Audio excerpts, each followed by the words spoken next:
Hello hello hello, आप सभी बच्चों को एमआर का बहुत बहुत नमस्कार। स्वागत है द सुपर एनर्जेटिक यकीन 2.0 बैच में। ऑडियो एंड वीडियो क्लियर है तो सभी लोग एक बार कमेंट बॉक्स में थम्स अप कर दीजिए।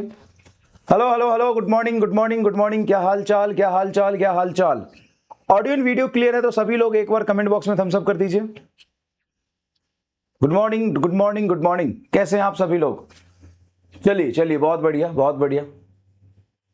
Good morning. 682, 321, 682 और 321, इतने का फर्क कैसा है भाई। 430, ओ भाई साहब 492, 702। अच्छा, कल कोई टेस्ट था तुम्हारा, एक दो बच्चों का मैसेज आया था कि फिजिक्स में 2 क्वेश्चन नहीं हुए, बाकी कर लिए हमने। तो भाई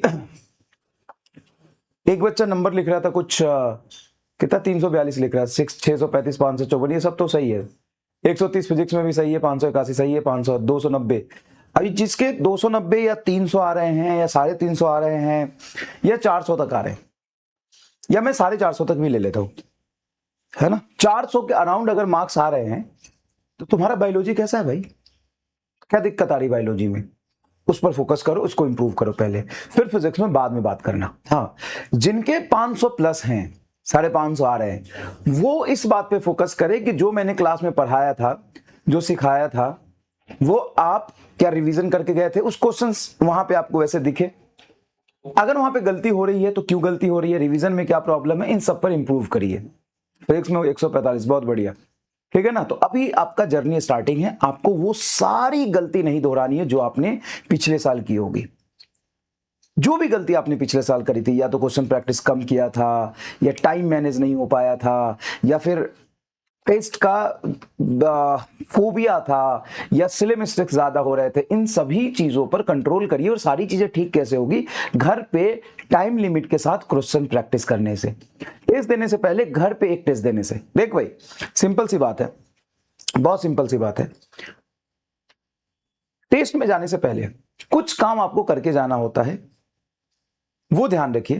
पहला, जिस भी चैप्टर का टेस्ट है उस चैप्टर की question practice with time limit. जैसे आप नोट्स भी रिवाइज कर रहे हो तो उसकी थ्योरी अलग रिवाइज करो, है ना, शॉर्ट में थ्योरी। और अगर आपको क्वेश्चन रिवाइज करने हैं नोट्स के भी, तो टाइमर लगा लो कि नोट्स में गिन लो क्वेश्चन, 50 क्वेश्चन है, टाइमर लगा लो, 20 मिनट में सारा रिवाइज करना है। टाइमर के साथ करो, पहली चीज। दूसरी चीज, जब आप घर पे सवाल सॉल्व कर रहे हो तो स्पीड मेंटेन करके करो, कैलकुलेशन सारी पूरी स्टेप करके करो। कभी भी तुक्का लगाने के पीछे मत भागो कि ये सवाल है, आधा पढ़ा, अरे ये तो क्लास में सर जी कराया था, आधा पढ़ के डिसाइड कर लिया, तो अगले आधे में कुछ ऐसी चीज हो सकती है जो उसमें मॉडिफिकेशन किया हो, उसको ध्यान रखो, उसको ध्यान रखो।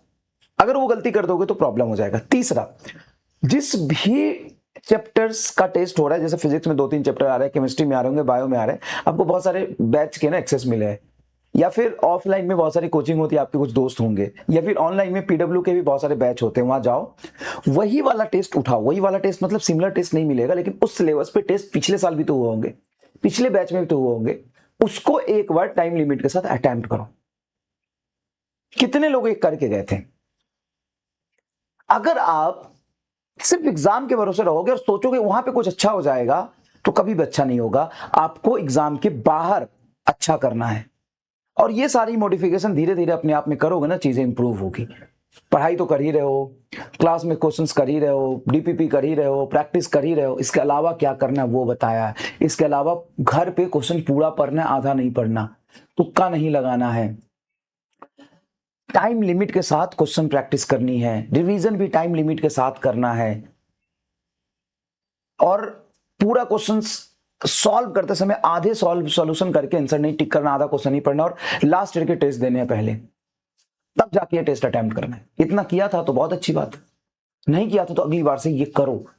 और ये तो मैंडेटरी है, ये तो मैंडेटरी है कि लास्ट बैच के या प्रीवियस ईयर बैच के या कोई ऑफलाइन कोचिंग की, कोई भी कोचिंग मिल जाए, कंटेंट्स और क्वेश्चन से घबराना नहीं है। इस लेवल पे मैं तुमको तैयार करा रहा हूं। ऐसे नहीं है, जितने चैप्टर मैंने पढ़ा दिए उस चैप्टर में एक बार जाके देखो, जितने क्वेश्चंस करा दिए, तुम किसी भी ऑफलाइन कोचिंग का मॉड्यूल उठा लो, किसी भी ऑफलाइन कोचिंग का तुम टेस्ट उठा लो, कहीं का भी कोई भी ऑनलाइन ऑफलाइन, जो चैप्टर पढ़ा दिए उसके क्वेश्चन प्रैक्टिस करो। मैं ये नहीं कहता हूं कि अंत कर दिया मैंने, सब कुछ पढ़ा दिया और सब खत्म कर दिया, मैं भी इंसान हूं, कोई चीज नया किसी ने सोचा होगा, नया क्वेश्चन फ्रेम की होगी, नया तरीके का लैंग्वेज बनाया होगा, है ना। सब्जेक्ट में कंसेप्ट कोई नहीं चेंज कर सकता, लेकिन सिचुएशन तो चेंज कर सकता है, नया लैंग्वेज तो सोच सकता है। तो एक्सपोजर सारी रखिए, लेकिन ये पूरा कंप्लीट करने के बाद ऐसा नहीं कि एक्सपोजर के चक्कर में सिर्फ एक्सपोजर ही चल रहा है और क्लास में जो हो रहा है वो पूरा नहीं कर रहे हैं। ऐसा नहीं करना। क्लास की चीजों को पूरा करने के बाद एक्सपोजर सारा रखिए कि दुनिया में क्या हो रहा है। 2-4 अलग अलग कोचिंग के दोस्त जरूर बनाइए, और ये बहुत इंपॉर्टेंट होता है। अगर आप नीट की तैयारी कर रहे हैं, कंपटीशन की तैयारी कर रहे हैं, तो 2-4 कोचिंग के दोस्त जरूर होने चाहिए आपके। नहीं है तो टेलीग्राम सबसे बड़ा दोस्त है, वहां सब मिलता है। टेस्ट से पहले वो निकाल के सॉल्व किया करो। और एक चीज इंपॉर्टेंट है, अपनी कमियों को अभी से पहचानो।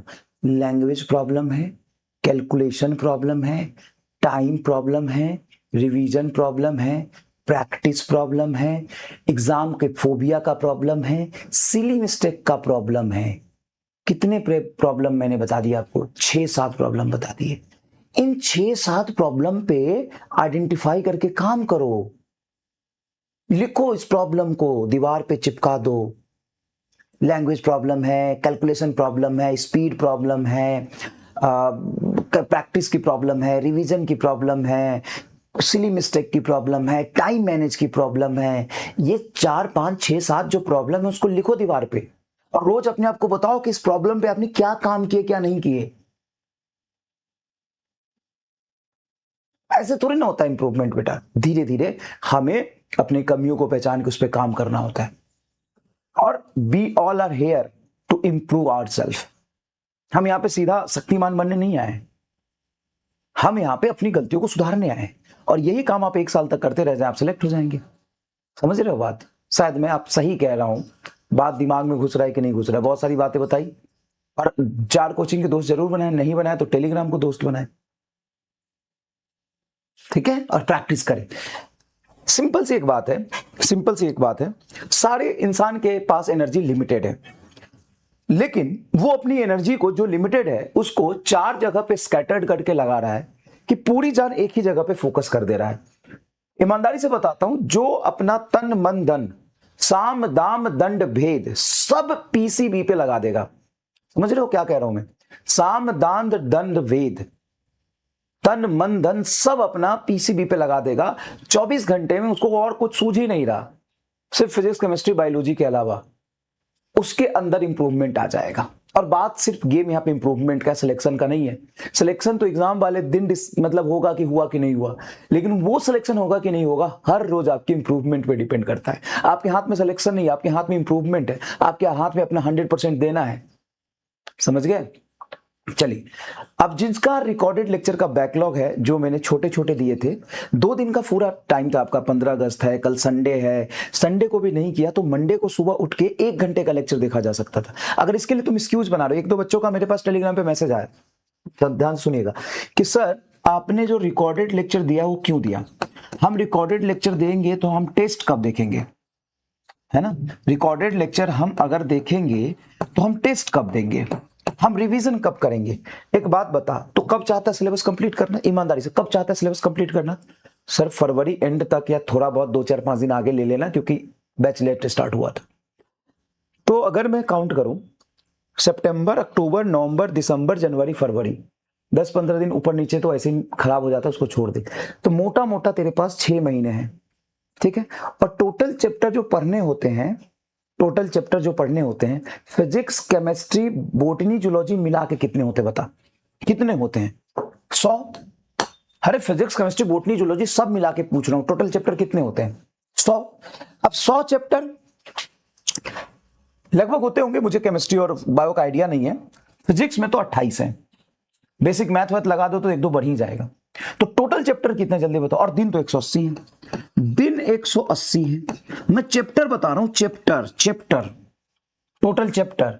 अगर मैं 100 के आसपास ही मान लू, चले 90 मान लू, 90 चैप्टर, तो ये आता है 2 चैप्टर पर डे। सॉरी क्या है, हाँ 100 डेज और 180 डेज, 90 चैप्टर, सही तो लिखा था। तो ये आ गया 2 डेज, 2 दिन आ गए, 90 दूना 2 डेज पर चैप्टर, 2 डेज पर चैप्टर। मतलब आपको 2 दिन में एक चैप्टर कंप्लीट करना होगा। 2 दिन में एक चैप्टर का क्या मतलब होता है? हैंग क्यों कर रहा है भाई? 2 दिन में एक चैप्टर का क्या मतलब होता है? लैग करके क्या? 2 दिन में एक चैप्टर का क्या मतलब होता है? 2 दिन में एक चैप्टर का क्या मतलब होता है सर? 2 दिन में एक चैप्टर का मतलब होता है 2 दिन में एक चैप्टर का मतलब होता है कि सर मंडे ट्यूसडे में एक चैप्टर कंप्लीट हो जाना चाहिए। और किसी भी सब्जेक्ट का कोई भी चैप्टर इतना कमजोर नहीं है कि तुम 2 दिन में कर लोगे। जैसे कि वो उसमें flowering plant, biodiversity, human reproduction, genetics, ये सब 1-2 दिन में होने वाले हैं क्या? मैं तो सिर्फ बायो का नाम लिया। फिजिक्स से नाम लूंगा, रोटेशन, रे ऑप्टिक्स, ये भाई 13-13 दिन चलेंगे मिनिमम। 13 क्लास, बहुत बहुत जल्दी पढ़ाऊंगा तो 13 क्लास में रे ऑप्टिक्स होगा, मतलब 15-20 दिन रे ऑप्टिक्स चलेगा। समझ रहे हो तुम कहां हो? कहां हो तुम, समझ रहे हो? और ये तुम्हारी नौटंकी चल रही है कि 1 घंटे के लेक्चर देखने के लिए हमको 1 दिन पूरा चाहिए। मतलब 1 घंटे का लेक्चर देखने के लिए तुमको 1 दिन पूरा चाहिए? अबे साले शर्म कर, तुमको रिवीजन करना था ना, कर संडे को रिवीजन। तुमको क्वेश्चन प्रैक्टिस करनी थी, कर संडे को क्वेश्चन प्रैक्टिस। ये 1 घंटे का लेक्चर तुम मंडे को उठ के सुबह 5 बजे नहीं देख सकता था? शर्म कर, अगर इतनी बुद्धि नहीं है और मुझे बताना पड़ रहा है, ये अपने आप में मुझे शर्म आ रही है बताते हुए कि इतनी बेसिक बात मुझे बताना पड़ रहा है तुम्हें। तो भाई तू कंपटीशन से बहुत दूर है। अगर ये तेरा एटीट्यूड है कि 1 घंटे का लेक्चर देखने के लिए मुझे पूरा दिन चाहिए, आपने रिकॉर्डेड लेक्चर क्यों दे दिया, तो भाई ये मुझे बताना ही नहीं चाहिए। मतलब तू कंपटीशन से दूर नहीं है, बाहर है। अगले 3 साल तक तेरा कोई स्कोप नहीं है। और मजाक नहीं कर रहा हूं, मजाक नहीं कर रहा हूं। ये लेक्चर देखने के लिए तू मंडे को सुबह उठ के 1 घंटे में नहीं देख सकता था? 5 बजे, 6 बजे, 7 बजे, 8 बजे, 8 बजे उठ के लगाता, थोड़ा सा स्पीड मैनेज कर लेता तो ये लेक्चर अभी तक कंप्लीट होता तेरा। खैर, मतलब ये मुझे बताना पड़ रहा है, बाप रे बाप। मतलब ये बेसिक सा सोच है, कैसे करेगा बताना, कैसे करेगा? अभी भी 80 चैप्टर बचे हुए हैं। हर 2 से 2.5 दिन में तू कर पाएगा एक चैप्टर? कितना प्रेशर है तेरे पे, तुम्हें आइडिया है इस बात का? हवा में नीट की तैयारी कर रहे हो? नहीं। 1 साल में होगा? नहीं। तुम्हें एक रत्ती भर का एहसास है कितना कंटेंट बचा है, कितने चैप्टर बचा है? नॉट इन फिजिक्स, केमिस्ट्री बता, बायोलॉजी बता, कैसे करेगा?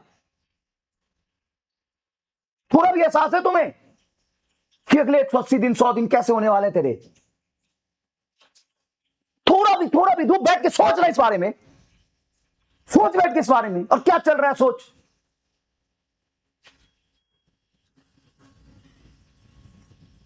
यहां पे मजाक करने आया है क्या? करने क्या आया है यहां पर? करने क्या आया है यहां पर?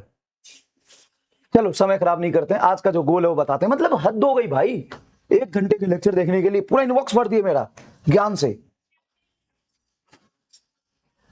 कब करेंगे रिवीजन? तो करना अगले साल रिवीजन करना, वैसे ही तरह 1 साल में नहीं होने वाला है। चलिए, कितने लोगों ने लेक्चर कंप्लीट कर लिया था? ईमानदारी से बताइए, ऐसे नहीं फर्जी डर के हाँ कर लिया था, नहीं, ईमानदारी से नीट की कसम सच बोलें। कर लिया था तो थम्स अप, नहीं तो नो। कर लिया तो यस थम्स अप, नहीं किया तो नो।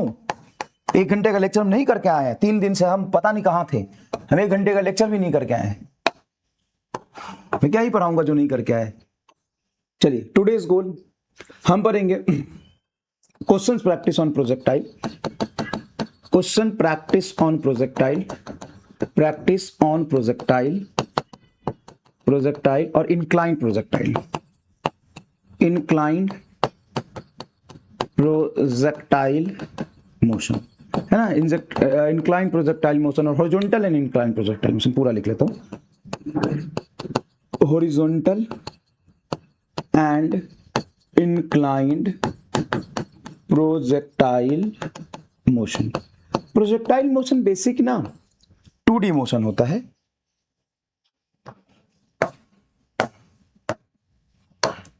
प्रोजेक्टाइल मोशन, अरे चलना निकलना, projectile motion basically 2D motion होता है ना। थम्स अप, थम्स डाउन कर दीजिए। समझ में आया तो थम्स अपने, अगर लेक्चर कंप्लीट कर लिया है 4th तो Thums up, 4th lecture complete नहीं किया तो थम्स डाउन। और 3rd लेक्चर तो वैसे भी होमवर्क था, उसका तो कोई लॉजिक नहीं है, वो बाद में भी करेंगे तो चलेगा, ठीक है। चलिए, ये आपको करना ही है। तब तक मैं टुडेज होमवर्क गोल दे देता हूं। होमवर्क गोल, कैसे बच्चे हैं यार।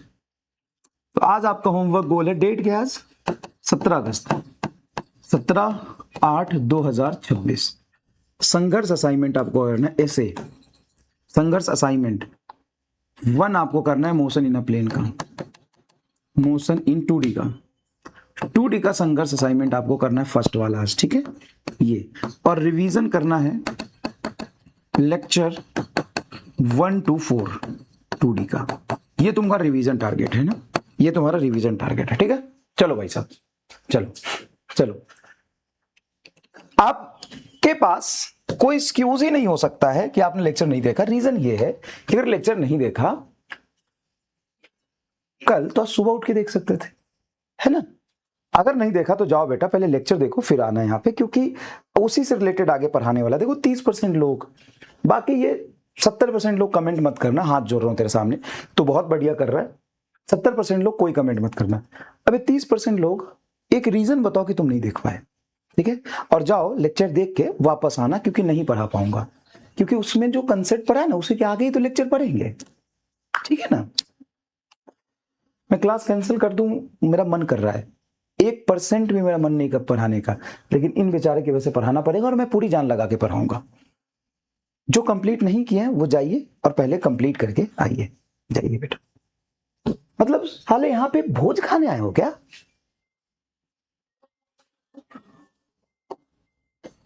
नहीं पता था तो 2 दिन तक ऐप खोल के ही नहीं देखे, 2 दिन तक ऐप खोल के नहीं देखे। जाओ 1 घंटे का लेक्चर है, पढ़ के आओ। कह रहा मत पढ़ाओ, मत पढ़ाओ, ठीक है नहीं पढ़ाता हूं, तू मत पढ़ना।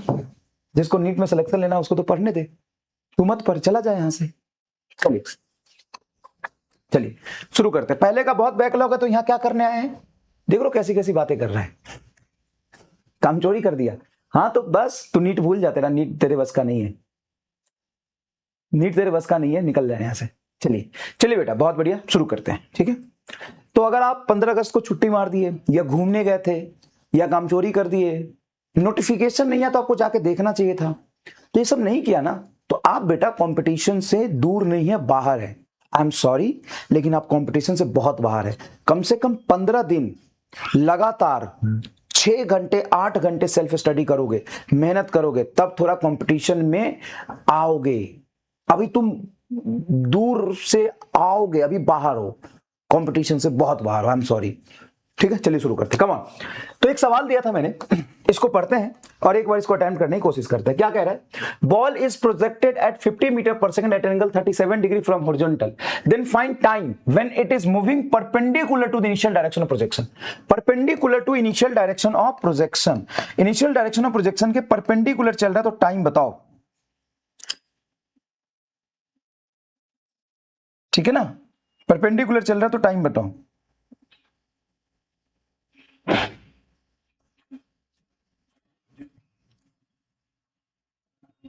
चलिए सवाल अटेम्प्ट करिएगा।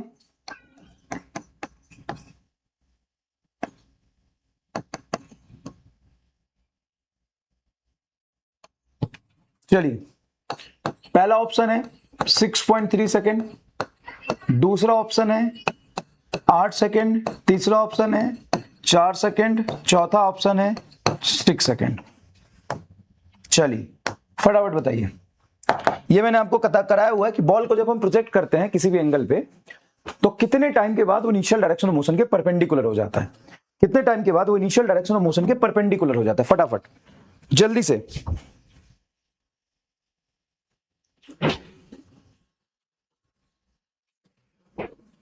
कितने टाइम के बाद वो परपेंडिकुलर हो जाता है, कितने टाइम के बाद वो परपेंडिकुलर हो जाता है।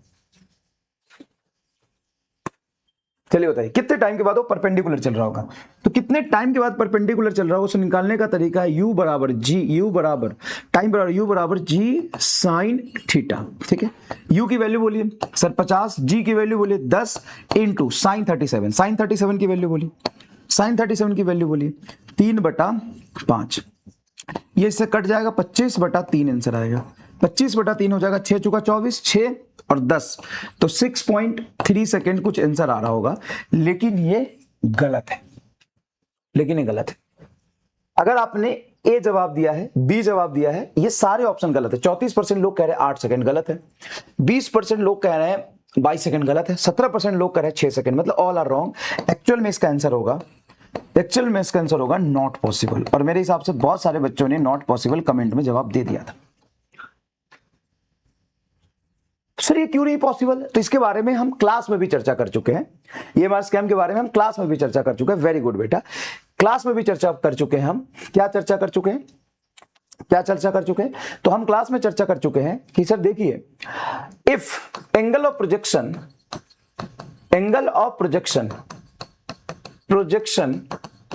Is less than 45, then final velocity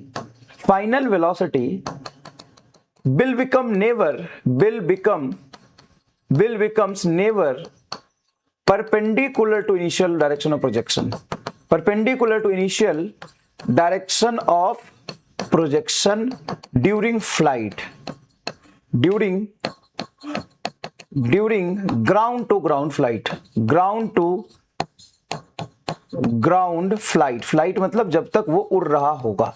इसको लिख लीजिए अपनी भाषा में। इस कहने का मतलब ये है, जिसको नहीं समझ में आया बताता हूं, कि मैंने बॉल को 37 से फेंका। जब ये प्रोजेक्टाइल पाथ पे चलते यहां पे टकराएगा 37 पे मैक्सिमम। तो जब फेंका था तो एक्स एक्सिस से ऊपर था 37, और जब टकराया तो एक्स एक्सिस से नीचे 37। पूरे जर्नी में कितना घूमा है? 74 डिग्री। पूरे जर्नी में 75 डिग्री घूमा है। अगर पूरे जर्नी में 75 डिग्री घूमा है तो सर ये तो पॉसिबल ही नहीं है। कि कहीं यहां पे ये 74 से ज्यादा घूम जाए। क्यों? क्योंकि अभी ऊपर है, धीरे धीरे नीचे घूम रहा, अभी हॉरिजॉन्टल हो गया, फिर धीरे धीरे नीचे जा रहा है, मैक्सिमम 37 डिग्री नीचे जाएगा। तो पूरे जर्नी में मैक्सिमम 74 गया है, मैक्सिमम 74 गया है, मैक्सिमम 74। और हम कह रहे हैं कि परपेंडिकुलर कब होगा? तो परपेंडिकुलर तो होगा ही नहीं ना। समझ में आ रहा है? समझ में आया कि नहीं है? जब आप यहां पर देख रहे हैं कि टोटल एंगल ही 74 डिग्री है। बेटा ना, बहुत सारे बच्चे ना इतने मासूम हैं, इतने भोकवा है, उनको लग रहा है कि उन्होंने यकीन 2 में एडमिशन ले लिया है और लेक्चर होगा, हम देखेंगे और अपने हिसाब से चलते रहेंगे, धीरे धीरे सिलेक्शन हो जाएगा। यकीन 2 में लाखों बच्चे एडमिशन लेते हैं, यकीन 2 में लाखों बच्चे एडमिशन लेते हैं, लेकिन सीट तो आपका 10-20 हजार ही है मेडिकल कॉलेज। तो पूरे इंडिया में सिर्फ यकीन से भी सिलेक्ट होंगे ना, तो भी 80% बच्चे सिलेक्ट नहीं होंगे। पूरे इंडिया से सिर्फ यकीन में ही बच्चे सिलेक्ट हो रहे हैं, सिर्फ यकीन से ही बच्चे सिलेक्ट हो रहे हैं पूरे इंडिया में, तो भी 100% बच्चा सिलेक्ट नहीं होगा। 80% इनफैक्ट बच्चा सिलेक्ट नहीं होगा। 80% बच्चा सेलेक्ट ही नहीं होगा सिर्फ अगर यकीन से ही सिलेक्शन होता है तो भी। सीट ही नहीं है इतनी। जब इतनी सीट ही नहीं है तब सेलेक्ट कैसे लेंगे? तो आप समझिए कंपटीशन के सीरियसनेस को।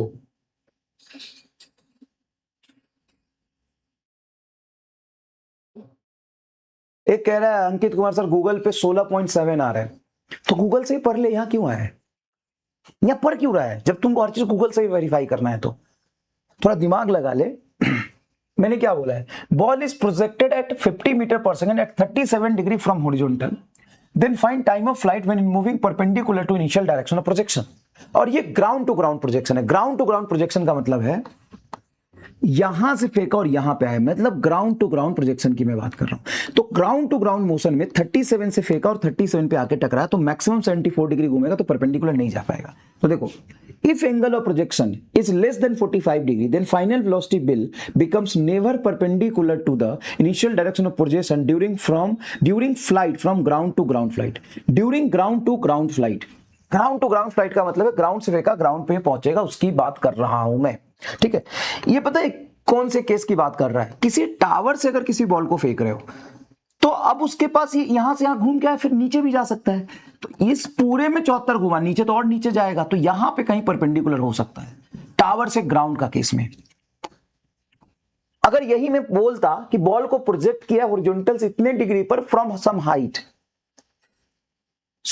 हाइट, किसी एच हाइट से प्रोजेक्ट किया है, तब वो इतने समय के बाद होता, वो भी 16 पे नहीं आएगा, इतने समय के बाद होगा। ये एकदम परफेक्ट आंसर है, इतने समय के बाद ही परपेंडिकुलर होगा।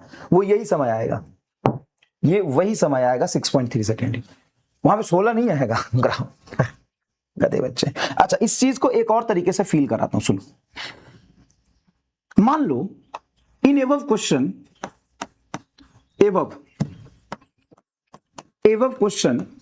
in above question angle of projection is 45, angle of projection is 45, projection is 45। मान लो ऊपर वाले सवाल में angle of projection 45 है, then time when it becomes perpendicular, time when it becomes perpendicular t is equal to क्या होना चाहिए?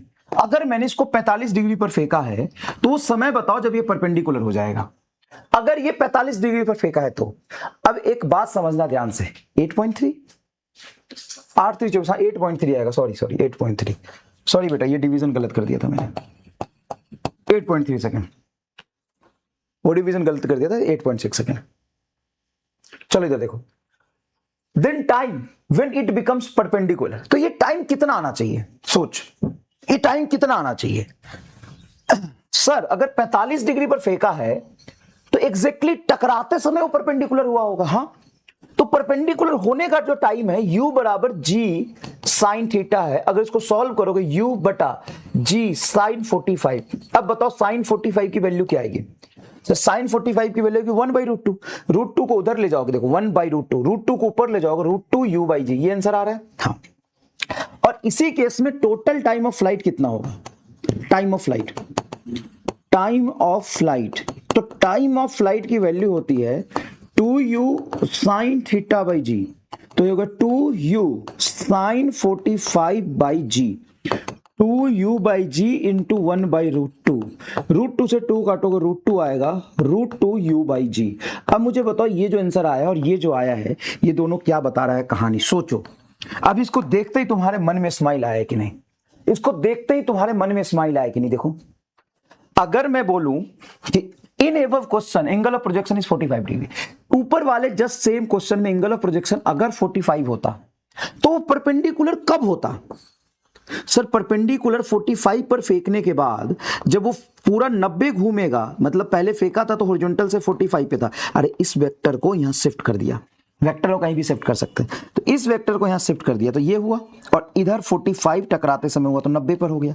तो एग्जैक्टली परपेंडिकुलर होने का टाइम और टाइम ऑफ फ्लाइट सेम आएगा, क्योंकि जस्ट वो टाइम ऑफ फ्लाइट पूरा कर रहा है उसी समय परपेंडिकुलर हो रहा है।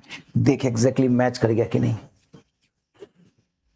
जब एग्जैक्टली वो ग्राउंड पे वापस आएगा, क्योंकि मैंने 45 पे फेंका है, देख इधर, क्योंकि मैंने 45 पर फेंका है। अगर ऑब्जेक्ट को मैं 45 डिग्री पर प्रोजेक्ट कर रहा हूं तो जब ये टकराएगा तो भी 45 पर टकराएगा, और इनिशियली मैंने जब फेंका था तो भी 45 पे था, तो बताओ टोटल एंगल कितना घूमेगा? 90। कब? वो ड्यूरिंग फ्लाइट होगा कि जस्ट टकराते समय होगा? जस्ट टकराते समय होगा। देखो दोनों मैच कर गया।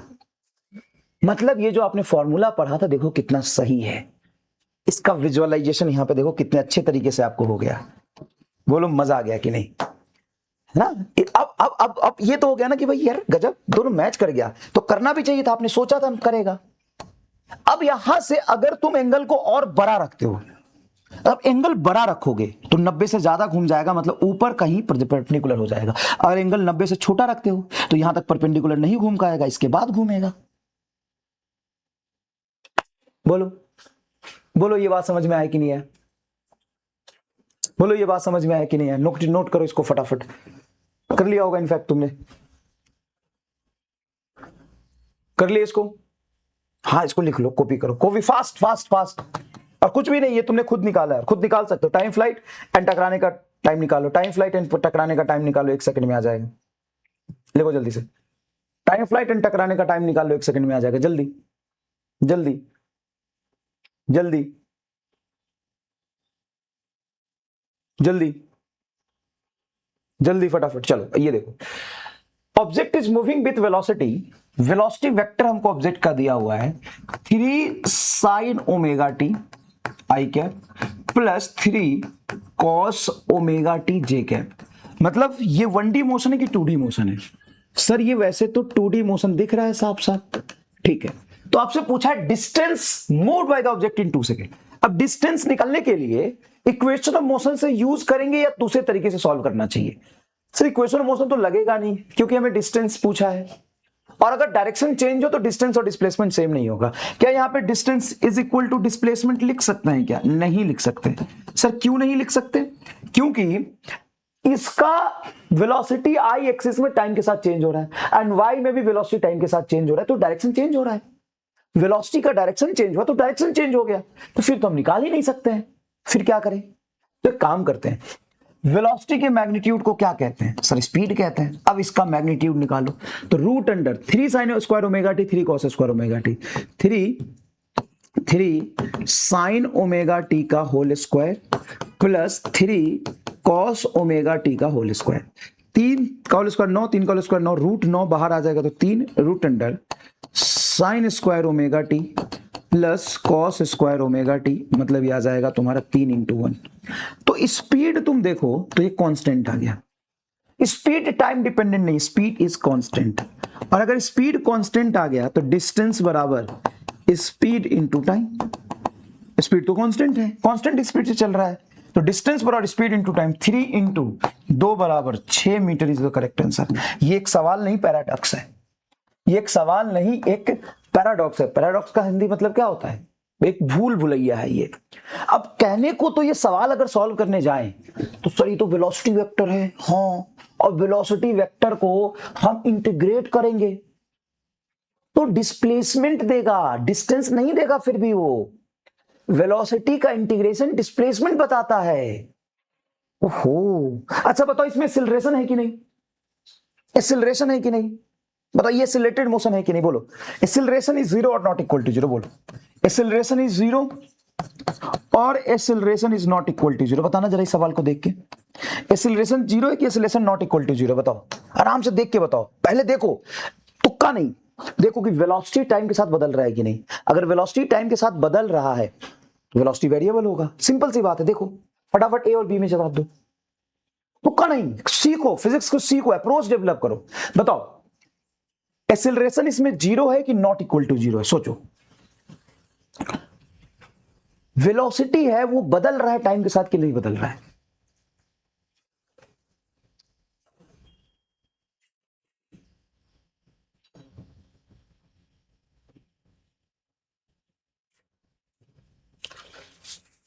अगर वेलोसिटी टाइम के साथ बदल रहा है तो एक्सीलरेशन होगा।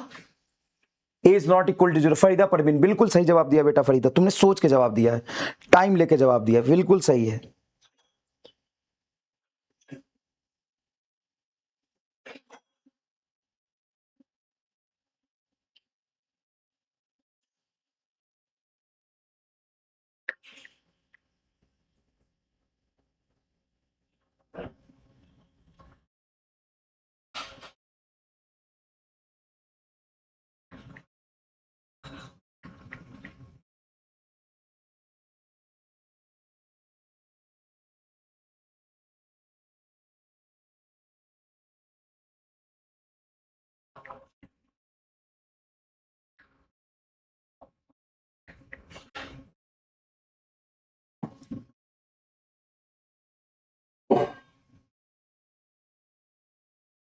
चलिए देखते हैं बच्चे क्या जवाब दिए।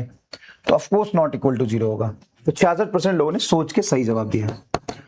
बहुत बढ़िया बेटा, आप कमेंट मत करना। एक्सीलरेशन 0 कितने लोगों ने बोला, ये मुझे लगता है थोड़ी देर के लिए कंफ्यूज होकर तुक्का लगा दिए जल्दीबाजी में।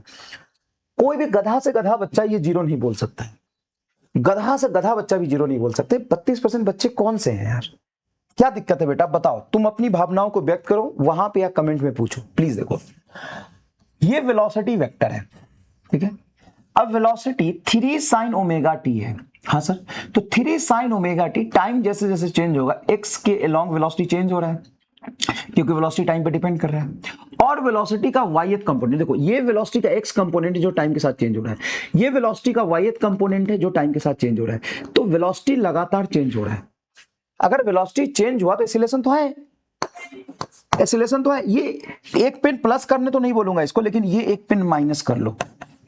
कुछ सवाल ऐसे होते हैं जिसमें प्लस करने तो नहीं मिलेगा लेकिन माइनस करने जरूर मिलेगा। तो आप एक कलम माइनस कर लीजिए और जाने दीजिए, जितना माइनस हो जाए कर लो साला, कोई दिक्कत नहीं। ये पेन एक माइनस करेंगे 33% लोग। क्यों करेंगे?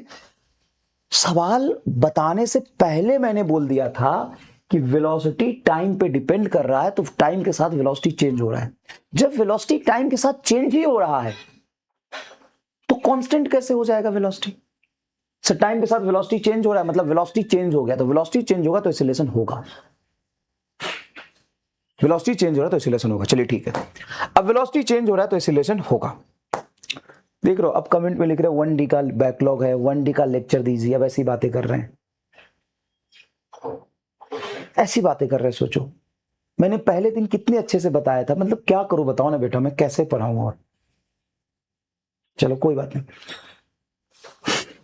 तो सर हमें तो अगर एक्सीलरेशन है और वो एक्सीलरेशन भी टाइम डिपेंडेंट आएगा, क्योंकि वेलोसिटी को डिफरेंशिएट करोगे तो एक्सीलरेशन आएगा, वो भी टाइम डिपेंडेंट आएगा, तो सर इंटीग्रेशन करना चाहिए। हाँ इंटीग्रेशन करना चाहिए डिस्प्लेसमेंट के लिए, लेकिन एक ऐसा सवाल है, एक ऐसा शानदार सवाल है, एक ऐसा जोरदार सवाल है जिसमें वेलोसिटी टाइम के साथ चेंज हो रहा है डायरेक्शन चेंज होने से, स्पीड इसका कांस्टेंट है। देखो जब हम इस वेलोसिटी वेक्टर से स्पीड निकाल रहे हैं तो स्पीड इसका देखो कांस्टेंट है, 3 metre per second speed constant है, मतलब वेलोसिटी का मैग्नीट्यूड कांस्टेंट है। और अगर स्पीड कांस्टेंट है तो किसी भी डायरेक्शन में चल रहा हो सेम रफ्तार से चल रहा है, सेम रफ्तार से चल रहा है, तो डिस्टेंस बराबर स्पीड इनटू टाइम। और घबराओ मत, ये जो सवाल है वो बहुत यूनिक है, बहुत बहुत ज्यादा स्पेशल सवाल है, ठीक है ना। और मैं आपको बता देता हूं, ये सवाल जनरली जब मैं कोटा में पढ़ाता था तो वहां पे नए टीचर आते थे डेमो देने, उसमें से मैं टीचर से पूछता था सवाल, टीचर से पूछता था, और 5 में से 3 टीचर इसका गलत ही जवाब देते थे, कंफ्यूज हो जाते थे, क्योंकि ये सवाल इतना स्पेशल है कि वेलोसिटी वेरी कर रहा है तो एक्सीलरेशन होगा, एक्सीलरेशन भी वेरी कर रहा है, लेकिन डिस्टेंस निकालने के लिए मुझे इंटीग्रेशन इसलिए नहीं करना क्योंकि वेलोसिटी का सिर्फ डायरेक्शन चेंज हो रहा है, मैग्नीट्यूड कांस्टेंट है क्योंकि साइन और कॉस लगा हुआ है। मैग्नीट्यूड कैसे निकालते हैं? तो रूट अंडर पहले का होल स्क्वायर प्लस दूसरे का होल स्क्वायर, तो टाइम के साथ इसका वैल्यू x से और y में चेंज हो रहा है लेकिन नेट वैल्यू कांस्टेंट है।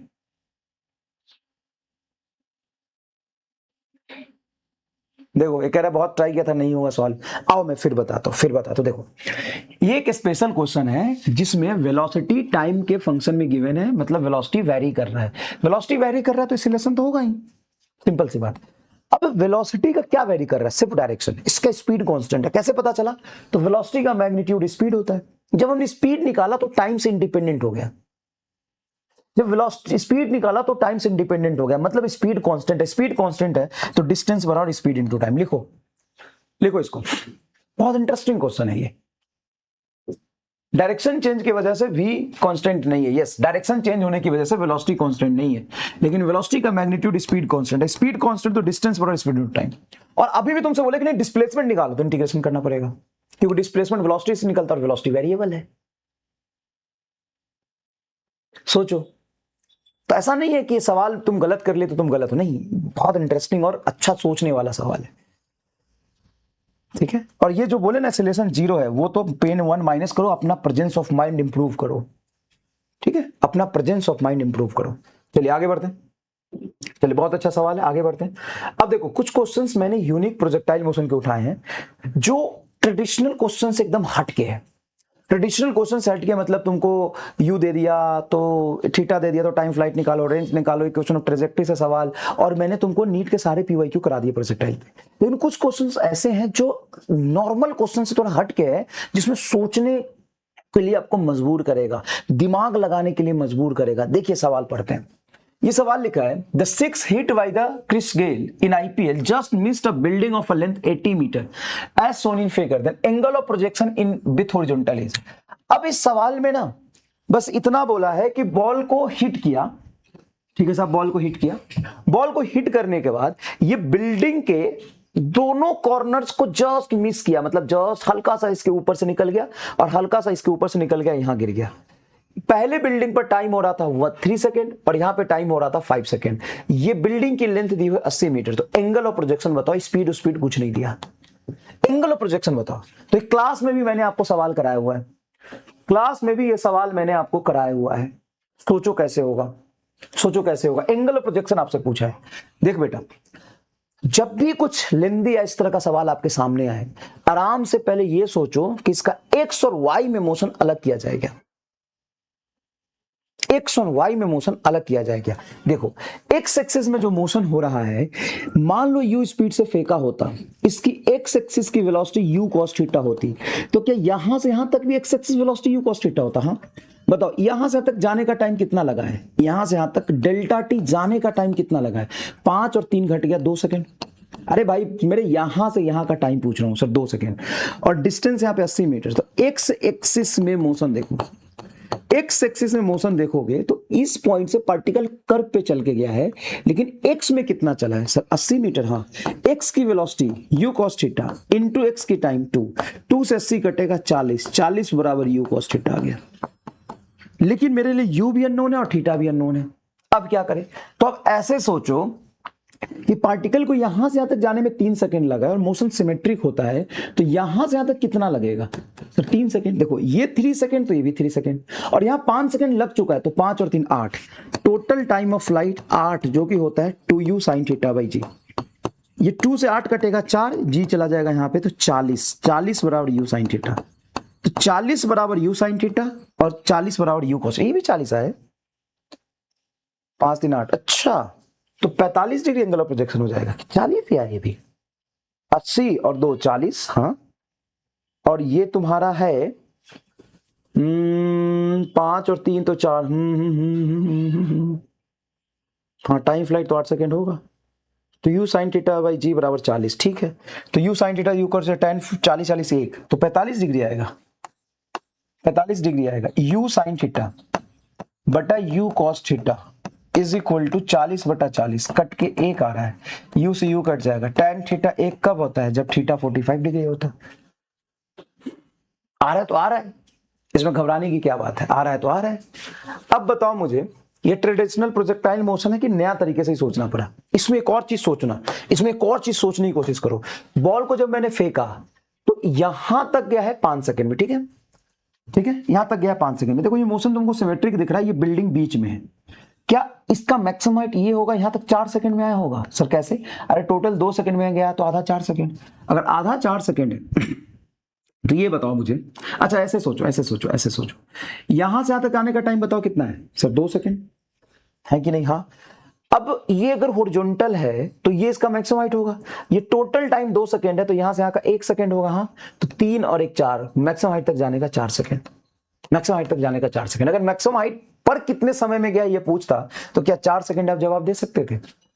और मैक्सिमम हाइट पे जाने का टाइम होता है vertical velocity u sin theta by G, vertical velocity u sin theta by G.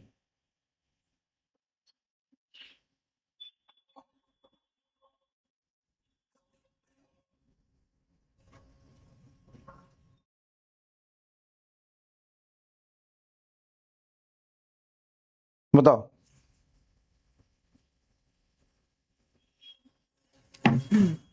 बताओ, तो क्या इस तरीके से सोच सकते हो तुम?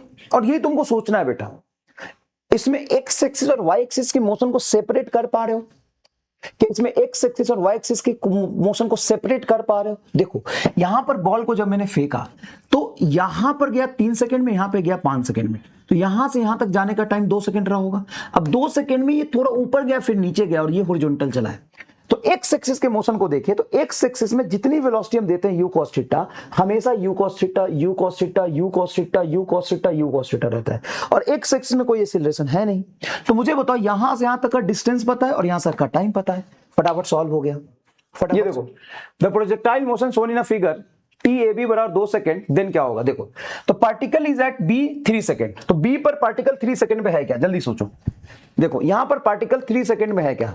अब सोचना जरा, सोचना जरा, यहां से यहां तक पार्टिकल को आने में कितना टाइम लगा है? 2 सेकंड लगा है, ये दिया हुआ है। अगर ये 2 सेकंड यहां से यहां तक लगा है, सिर्फ एक्स एक्सिस में सोचो, तो 2 सेकंड में पार्टिकल चला है 40 मीटर, तो क्या एक्स एक्सिस में एक्सीलरेशन 0 होता है?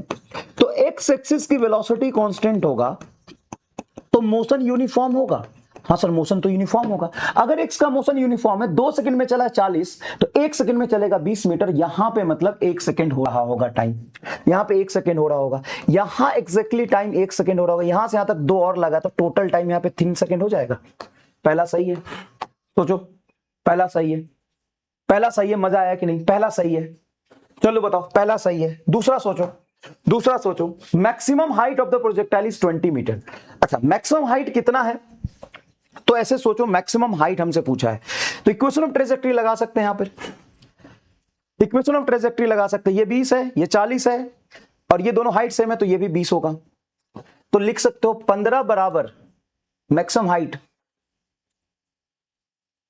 15 is equal to maximum height initial vertical component. अच्छा, एक्स एक्सिस की वेलोसिटी होती है ux बराबर डिस्टेंस 40 बराबर ux इंटू टाइम 2, ये कटेगा आएगा 20, तो 20 metre per second initial horizontal velocity हो गया। Horizontal component of velocity is 20 metre per second.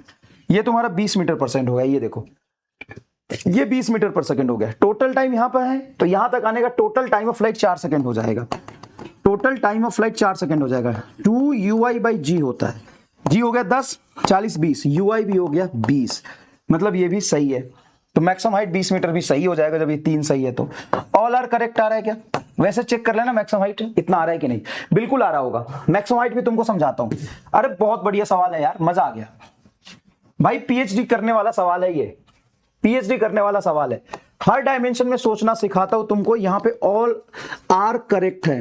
मैं एक बार बताता हूं तुमको, ऑल आर करेक्ट है, मजा आ जाएगा। देखो मजा आ जाएगा। देखो यहां पे सबका ऑल आर करेक्ट आ रहा है, मजा आ गया। देखो यू से फेंका है, ठीक है, सुनना अच्छे से, सुनना अच्छे से। यू से फेंका है, यहां गया, यहां गया, यहां पहुंचा। यहां से यहां का टाइम 2 सेकेंड है, मतलब ए से बी तक जाने का टाइम तुमको 2 सेकेंड दिया। यस, हाँ सर, ए से बी तक जाने का टाइम 2 सेकेंड दिया। अब पार्टिकल ऐसे ऐसे ऐसे कर्व पे चल रहा है। अगर सिर्फ इसका एक्स एक्सिस का मोशन देखो तो एक्स एक्सिस की वेलोसिटी कांस्टेंट होती है, यस और नो।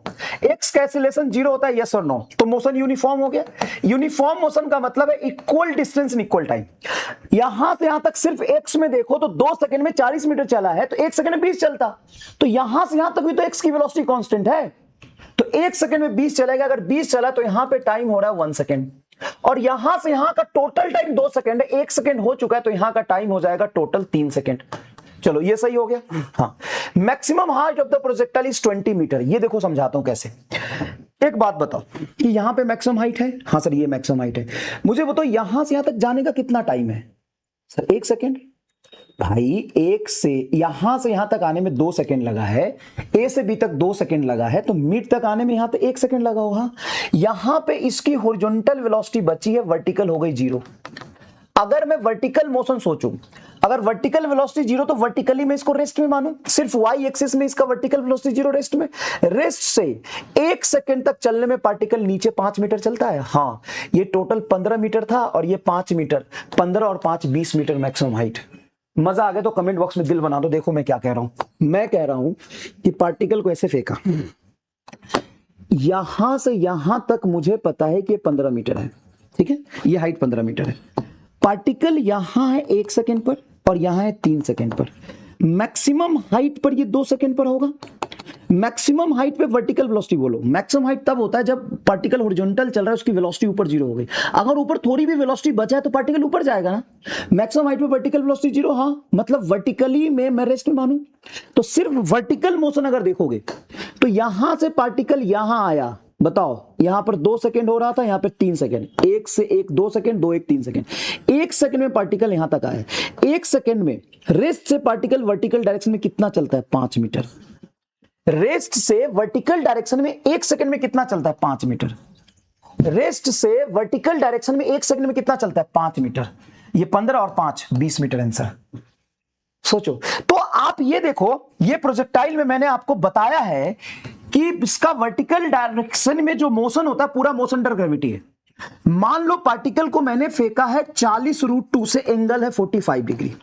मैंने पार्टिकल को फेंका है 40√2 से, एंगल है 45 डिग्री। सुनना अच्छे से, क्या इसका एक्स एक्सिस में वेलोसिटी 40 होगा, वाई में वेलोसिटी 40 होगा? हाँ, मान लो पार्टिकल 1 सेकंड पर यहां है, 2 सेकंड पर यहां है, 3 सेकंड पर यहां है, 4 सेकंड पे ऊपर होगा, 5 सेकंड पर यहां होगा, 6 सेकंड पर यहां होगा, 7 सेकंड पर यहां होगा, 8 सेकंड पर यहां होगा। मैंने सीधा टाइम ऑफ फ्लाइट सिमेट्रिसिटी से ऐसे कैसे लिख दिया, बताना जरा सर। ये टाइम ऑफ फ्लाइट आपने डायरेक्ट कैसे लिख दिया? सोचो कैसे लिख दिया मैंने टाइम ऑफ फ्लाइट डायरेक्टली कैसे लिख दिया? अगर मैंने इसको 40√2 से फेंका है, अगर मैंने इसको 40√2 से फेंका है तो 45 डिग्री पे ये 40 होगा, ये 40 होगा। अब सुनो, यहां पर 4 सेकंड तक ऊपर जाएगा, 4 सेकंड तक नीचे जाएगा, यही हमने पढ़ा है। हाँ सर यही पढ़ा है। अब सोचो कि 4 सेकंड से 5 सेकंड तक वर्टिकली नीचे कितना गिरा है, 5 मीटर। अब 4 सेकंड से 6 सेकंड तक वर्टिकली नीचे कितना गिरेगा, 20 मीटर। 4 सेकंड से 7 सेकंड तक वर्टिकली नीचे कितना गिरेगा, टोटल 45 मीटर। और यहां तक वर्टिकली कितना गिरेगा, 80 मीटर। तो क्या मैक्सिमम हाइट में डायरेक्टली 80 मीटर लिख दूं? हाँ लिख दूंगा। सर ऐसे कैसे लिख दोगे, निकाल के देख लो। एच मैक्स का वैल्यू कितना होता है, यू आई का होल स्क्वायर बाई 2g। बोलो यू आई कितना है, या फिर तुम पूरा प्रोसेस से निकालो, you square sine square theta by 2g। बोलो यू की वैल्यू सर 40√2, तो 40√2 का whole square into sine 45 degree का होल स्क्वायर बटा 2 इंटू 10 करो। 4 का 40 का होल स्क्वायर 40 गुना 40, √2 का 2, साइन 45 1/√2 का होल स्क्वायर 2 इंटू 10। 0 से 0 कटेगा, 2 से 2 कटेगा, 2 से काटो 2, 40 दूना 80 मीटर आंसर। बताओ क्या मैं 80 मीटर डायरेक्ट निकाल लिया था? क्या मैं 80 मीटर डायरेक्ट निकाल लिया था? ये सोनो बताओ, क्या मैं 80 मीटर डायरेक्ट निकाल लिया था? बोलो सर डाउट है, पूछ डाउट पूछ। अबे लल्लू डाउट पूछ, चल पूछ। मैं कह रहा हूं कि इस बॉडी को मैंने प्रोजेक्ट किया है 40√2 से 45 डिग्री पर, तो 40√2 का 45 पर कंपोनेंट होगा 40√2 इंटू cos 45। cos 45 1/√2 से √2 कटेगा, क्या 40 मीटर पर सेकंड x में वेलोसिटी बचेगा? हाँ सर। क्या y में भी 40 बचेगा? हाँ सर। तो अगर y में 40 बच गया, सिर्फ इसका मैं y का मोशन देखूं, सिर्फ मैं इसका y का मोशन देखूं, तो यहां पर पार्टिकल 4 सेकंड पर, यहां पर 5 सेकंड में, 6 में, 7 में, 8 में, क्योंकि 40 से ऊपर फेंका है तो 4 सेकंड में रुक जाएगा। अपवर्ड जर्नी 4 सेकंड में रुक जाएगा। देखो 4 में रुक गया। अगर 4 में रुक गया तो सिर्फ y में देखोगे तो 4 से 5, 5 से 6, 6 से 7, 7 से 8, ये 5 मीटर ही चलेगा। क्या मैं ये बोलूं कि नीचे गिरते समय x पहले सेकंड में जितना चला है, टोटल 2 सेकंड में उसका 4 गुना चलेगा। देखो अगर ये x चला है तो ये 3x चलेगा, ये वाला डिस्टेंस, ये 15 मीटर होगा। तो प्रोजेक्टाइल मोशन का वर्टिकल मोशन पूरा का पूरा क्या होता है? प्रोजेक्टाइल मोशन का वर्टिकल मोशन क्या होता है? Motion under gravity. समझ आ गया? समझ आ गया? समझ आ गया? बोलो। अब यहां पे वही तो हो रहा है, यहां पे वही तो हो रहा है। ऐसे देखो, पूरा पूरा ऐसे देखो, इसको नोट्स में भी करना। देखो यहां का टाइम तुम देखो, यहां का टाइम देखो बेटा, ए से बी तक जाने में तुमको 2 सेकंड लगा है, ठीक है? तो यहां का टाइम 1 सेकंड होगा। क्यों? क्योंकि 20 मीटर चला है, तो 1 सेकंड में 20 मीटर, तभी तो 2 सेकंड में तुम्हारा टोटल चल जाएगा। टोटल टाइम यहां पे 3 सेकंड हो जाएगा, 40 मीटर। तो यहां पे आया होगा 2 सेकंड में, ये 2 सेकंड में गया, तो 2 से 3 तक रुक के वर्टिकल डायरेक्शन में नीचे 5 मीटर चला होगा। 15 और 5 20 मीटर आंसर। बोलो। अब एक्स एक्सिस का मोशन देखोगे तो एक्स एक्सिस में यहां से यहां तक 1 सेकंड ही तो चला है। कितने देर तक चला? 1 सेकंड तक। तो u cos थीटा x की वेलोसिटी हो जाएगा 20 इंटू 1, तो तुम्हारा x एक्सिस की horizontal velocity 20 metre per second आ गई। बोलो। चलो आगे देखते हैं ये सवाल। देखो, a projectile passes 2 point A and B in same height after 2 second and 6 second. यहां पे टाइम बेटा 6 सेकंड हो रहा है, यहां पे टाइम तेरा 6 सेकंड हो रहा है। तो projectile horizontal separation between the point A and B is 120 metre, then the horizontal range is closest to. Horizontal range पूछा है, फिर बताओ कैसे करोगे? हॉरिजॉन्टल रेंज 5 मीटर कैसे आया? पार्टिकल का वर्टिकल मोशन देखो, maximum height of velocity 0, velocity 0 के बाद वर्टिकली नीचे बेटा 1 सेकंड में 5 मीटर चलता है। वर्टिकल डायरेक्शन में एक्सेलरेशन 10, वर्टिकल डायरेक्शन में acceleration 10, initial velocity 0, half 10 into 1 का होल स्क्वायर, 5 मीटर आ गया। तो सिर्फ वर्टिकल डायरेक्शन में देखोगे, ठीक है? चलो देखो, तो यहां पर बोला है 2 सेकंड, सॉरी यहां 2 सेकंड, यहां 2 सेकंड हो रहा है और यहां 6 सेकंड हो रहा है। तो रेंज तुमसे पूछा है कितना होगा। चलो बताओ क्या करोगे? क्या करोगे?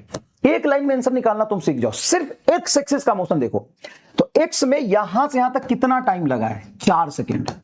तो 4 सेकंड में पार्टिकल 120 मीटर चला है, तो तुम कह सकते हो 120 इंटू एक्स की वेलोसिटी इंटू टाइम 4, 4 तिहाई 12। एक्स एक्सिस की वेलोसिटी 30 सेकंड आ गई, सॉरी 30 मीटर पर सेकंड आ गई। एक्स की वेलोसिटी 30 मीटर पर सेकंड आ गई। हाँ, रेंज क्या होता है? एक्स एक्सिस की वेलोसिटी इंटू टाइम फ्लाइट, और टाइम फ्लाइट होगा 6 और 2 8, तो एक्स एक्सिस की वेलोसिटी 3 इंटू 8, 8 3 24, 240 मीटर। ये लेवल तुमको अटेंड करना है बस, ये लेवल अटेंड करना, मैं तुमको ये यहां तक बस पहुंचाना चाहता था। अगर तू पहुंच गया तो भाई गर्दा उड़ा दिया। मैं तुमको यहां तक ही पहुंचाना चाहता हूं एग्जैक्टली। अगर तू यहां पहुंच रहा तो कमेंट बॉक्स में आग लगा दे।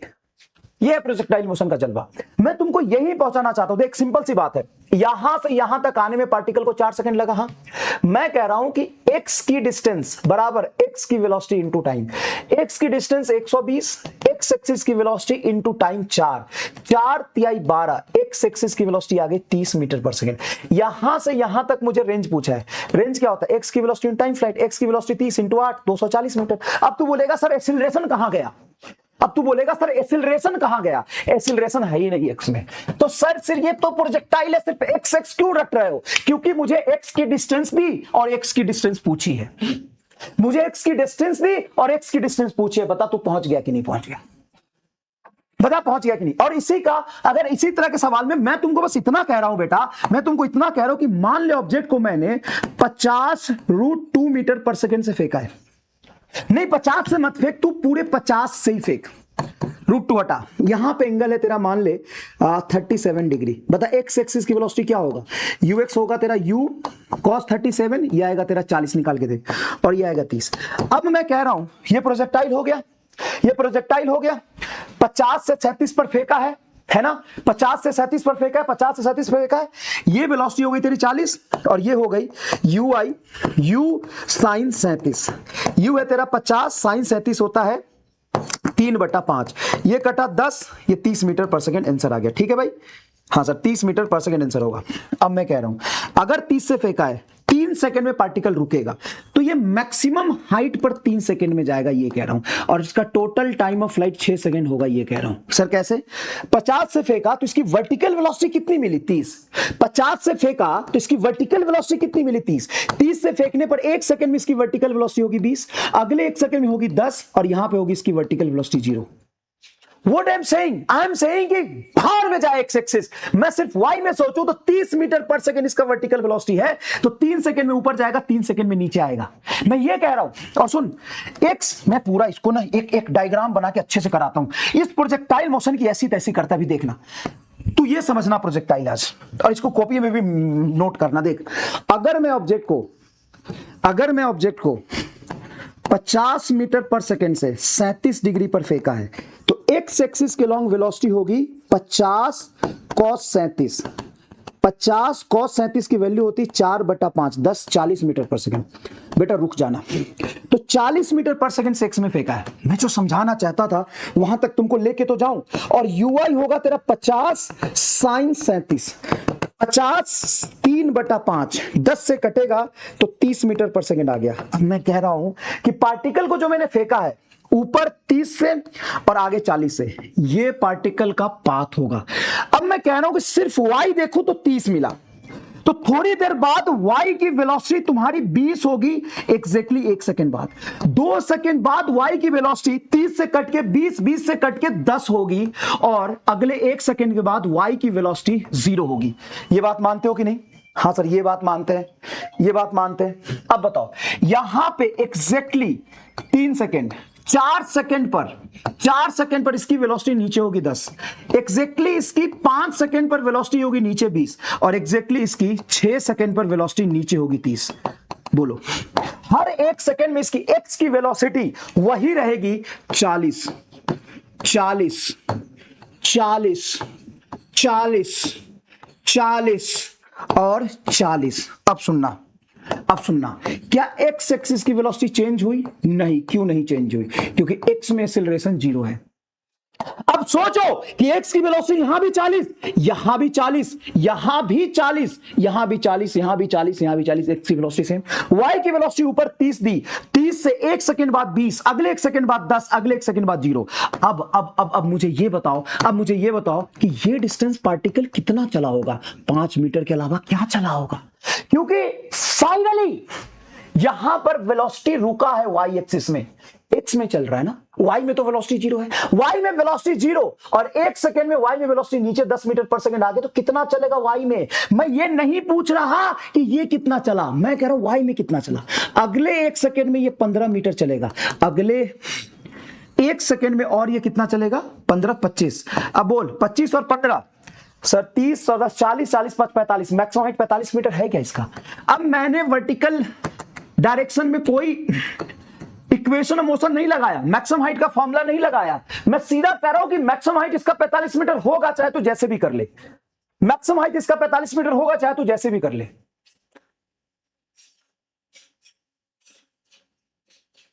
मैक्सिमम हाइट इसका 45 मीटर होगा तो चाहे जैसे भी कर ले। मैं ये डिस्टेंस बोल रहा हूं, मैक्सिमम हाइट इसका 45 मीटर होगा। बोल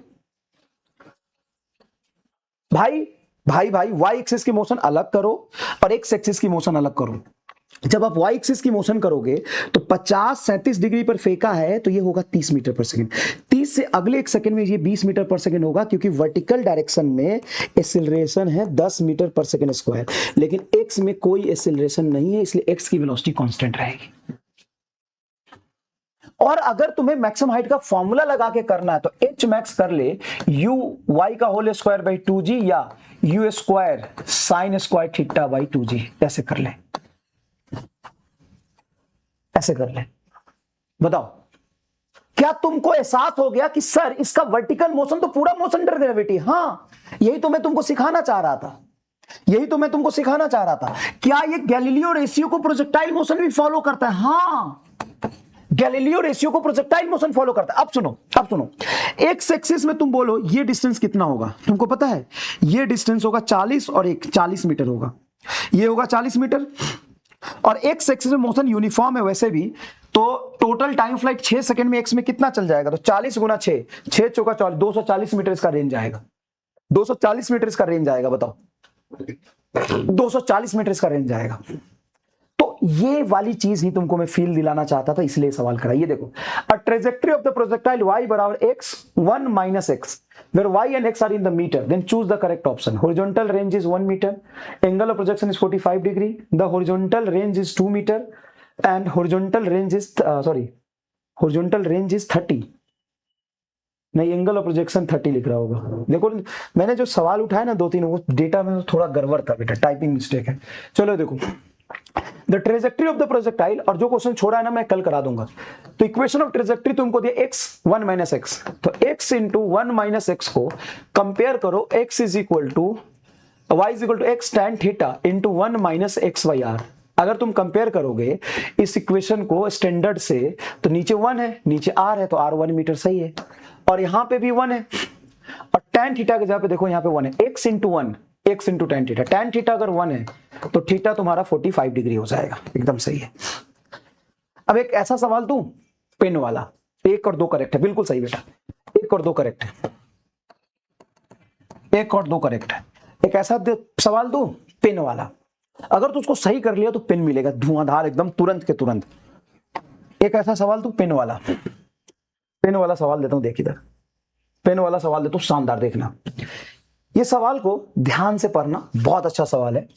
अ stone is projected from a horizontal plane, it attain the maximum height h and strike the stationary smooth wall and falls on the ground vertically below the maximum height, vertically below the maximum height.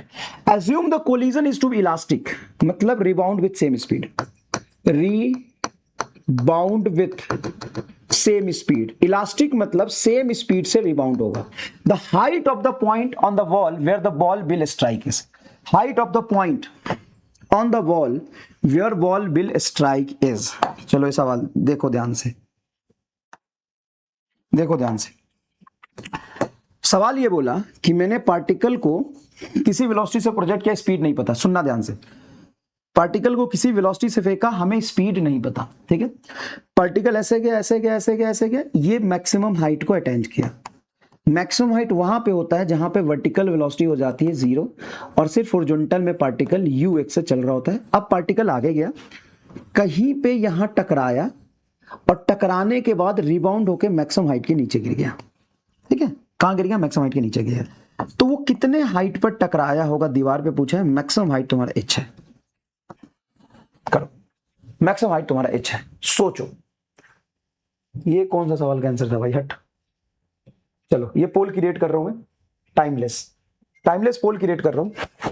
अच्छे सोचना है तुमको, अच्छे सोचना है तुमको। Hint मैं दे देता हूं, मोशन को y डायरेक्शन में सोचो, वाई डायरेक्शन में ऑड नंबर रेशियो लगा दो, ऑड नंबर रेशियो लगा दो, मजा आ जाएगा। वाई डायरेक्शन में ऑड नंबर रेशियो लगा दो, मजा आ जाएगा। अटेम्प्ट करो, ऑड नंबर रेशियो लगा दो वाई डायरेक्शन में, मजा आ जाएगा। एक्स एक्सिस का मोशन यूनिफॉर्म होता है, वाई का यूनिफॉर्म नहीं होता है। यहां पर मान लो किसी टाइम पर वो मैक्सिमम हाइट पर है, मान लो यहां पे t इज इक्वल टू 0 पर मैक्सिमम हाइट पे है। अब एक्स एक्सिस में मोशन यूनिफॉर्म है, हाँ सर, तो जितना टाइम इसको यहां से यहां जाने में लगा है उतना ही टाइम उसको यहां से यहां आने में लगेगा, सेम टाइम लगेगा। क्यों? अगर वो टी टाइम में यहां पहुंचा तो 2t टाइम में यहां पहुंचेगा, क्योंकि मोशन एक्स एक्सिस का यूनिफॉर्म होता है। Motion in x axis is uniform. Answer लगाने की जल्दी मत करना, टाइमलेस पोल दिया तुम्हें, टाइमलेस पोल है देखो। Motion in x axis uniform, तो एक्स एक्सिस में पार्टिकल जितना आगे गया है, एक्स एक्सिस में पार्टिकल उतना ही पीछे आया है क्या? भाई देखो ना, मैक्सिमम हाइट से कहीं आगे जाके टकराया और फिर नीचे आ गया। एक्स एक्सिस में डिस्टेंस सेम तो टाइम सेम, तो अगर ये t टाइम x में गया है तो x में t टाइम पीछे आया तो 2t टाइम हो गया। अब y में देखो कि टाइम तो दोनों का सेम ही होता है, y में t टाइम तक कितना चलेगा और फिर अगले t टाइम तक कितना चलेगा, ये समझो। पहले t टाइम तक y में कितना चलेगा, दूसरे t टाइम में y में कितना चलेगा, ये सोचो, ये सोचो, ये सोचो, ये सोचो। अगले टी टाइम में वाई में कितना चलेगा? चलो सो रेशियो लगा दो, ऑड नंबर का रेशियो। क्या मैं तुमको 1000 बार बोला है कि एक्स में मोशन यूनिफॉर्म और वाई में मोशन नॉन यूनिफॉर्म होता है? एक्स में मोशन यूनिफॉर्म और वाई में मोशन नॉन यूनिफॉर्म होता है। चलिए आंसर देखते हैं। 70% लोगों ने सही किया, मजाक नहीं कर रहा हूं, ये सवाल 99% लोग नहीं कर पाते हैं। ये सवाल आसान नहीं है, इसको तो पक्के से नोट्स में कॉपी करना। आओ बताता हूं, मैं फिर समझाता हूं तुमको। देख सवाल कैसा देखना, सवाल में पार्टिकल को यहां फेंका, ऐसे गया, मैक्सिमम हाइट को अटेन किया, फिर यहां पे टकराया और यहां गिर गया, यही सवाल है। तो एग्जैक्टली जब मैक्सिमम हाइट पर पहुंचा था, मान लो उस समय टाइम तुम स्टार्ट कर रहे हो, टाइम देखना स्टार्ट कर रहे हो, जब ये मैक्सिमम हाइट पे पहुंचा था उसी समय टाइम देखना स्टार्ट कर रहे हो। अब ये कितना आगे गया है सर नहीं पता, तो x में मान लो x डिस्टेंस आगे गया है, और फिर टकराने के बाद मैक्सिमम हाइट के नीचे गिरा, तो मैक्सिमम हाइट से जितना आगे गया, मैक्सिमम हाइट से टकराने के बाद उतना ही पीछे गिरा। अब x में तो मोशन यूनिफॉर्म होता है, अगर मोक्ष में एक मोशन यूनिफॉर्म है तो same time in same distance, same time in same distance, इसी कंसेप्ट से तो आपने पीछे के 2 सवाल किए हैं। हाँ तो बताओ, यहां पर टाइम 0 तो यहां पर टाइम t, तो यहां पर टाइम 2t। हाँ सर ये तो बात सही है।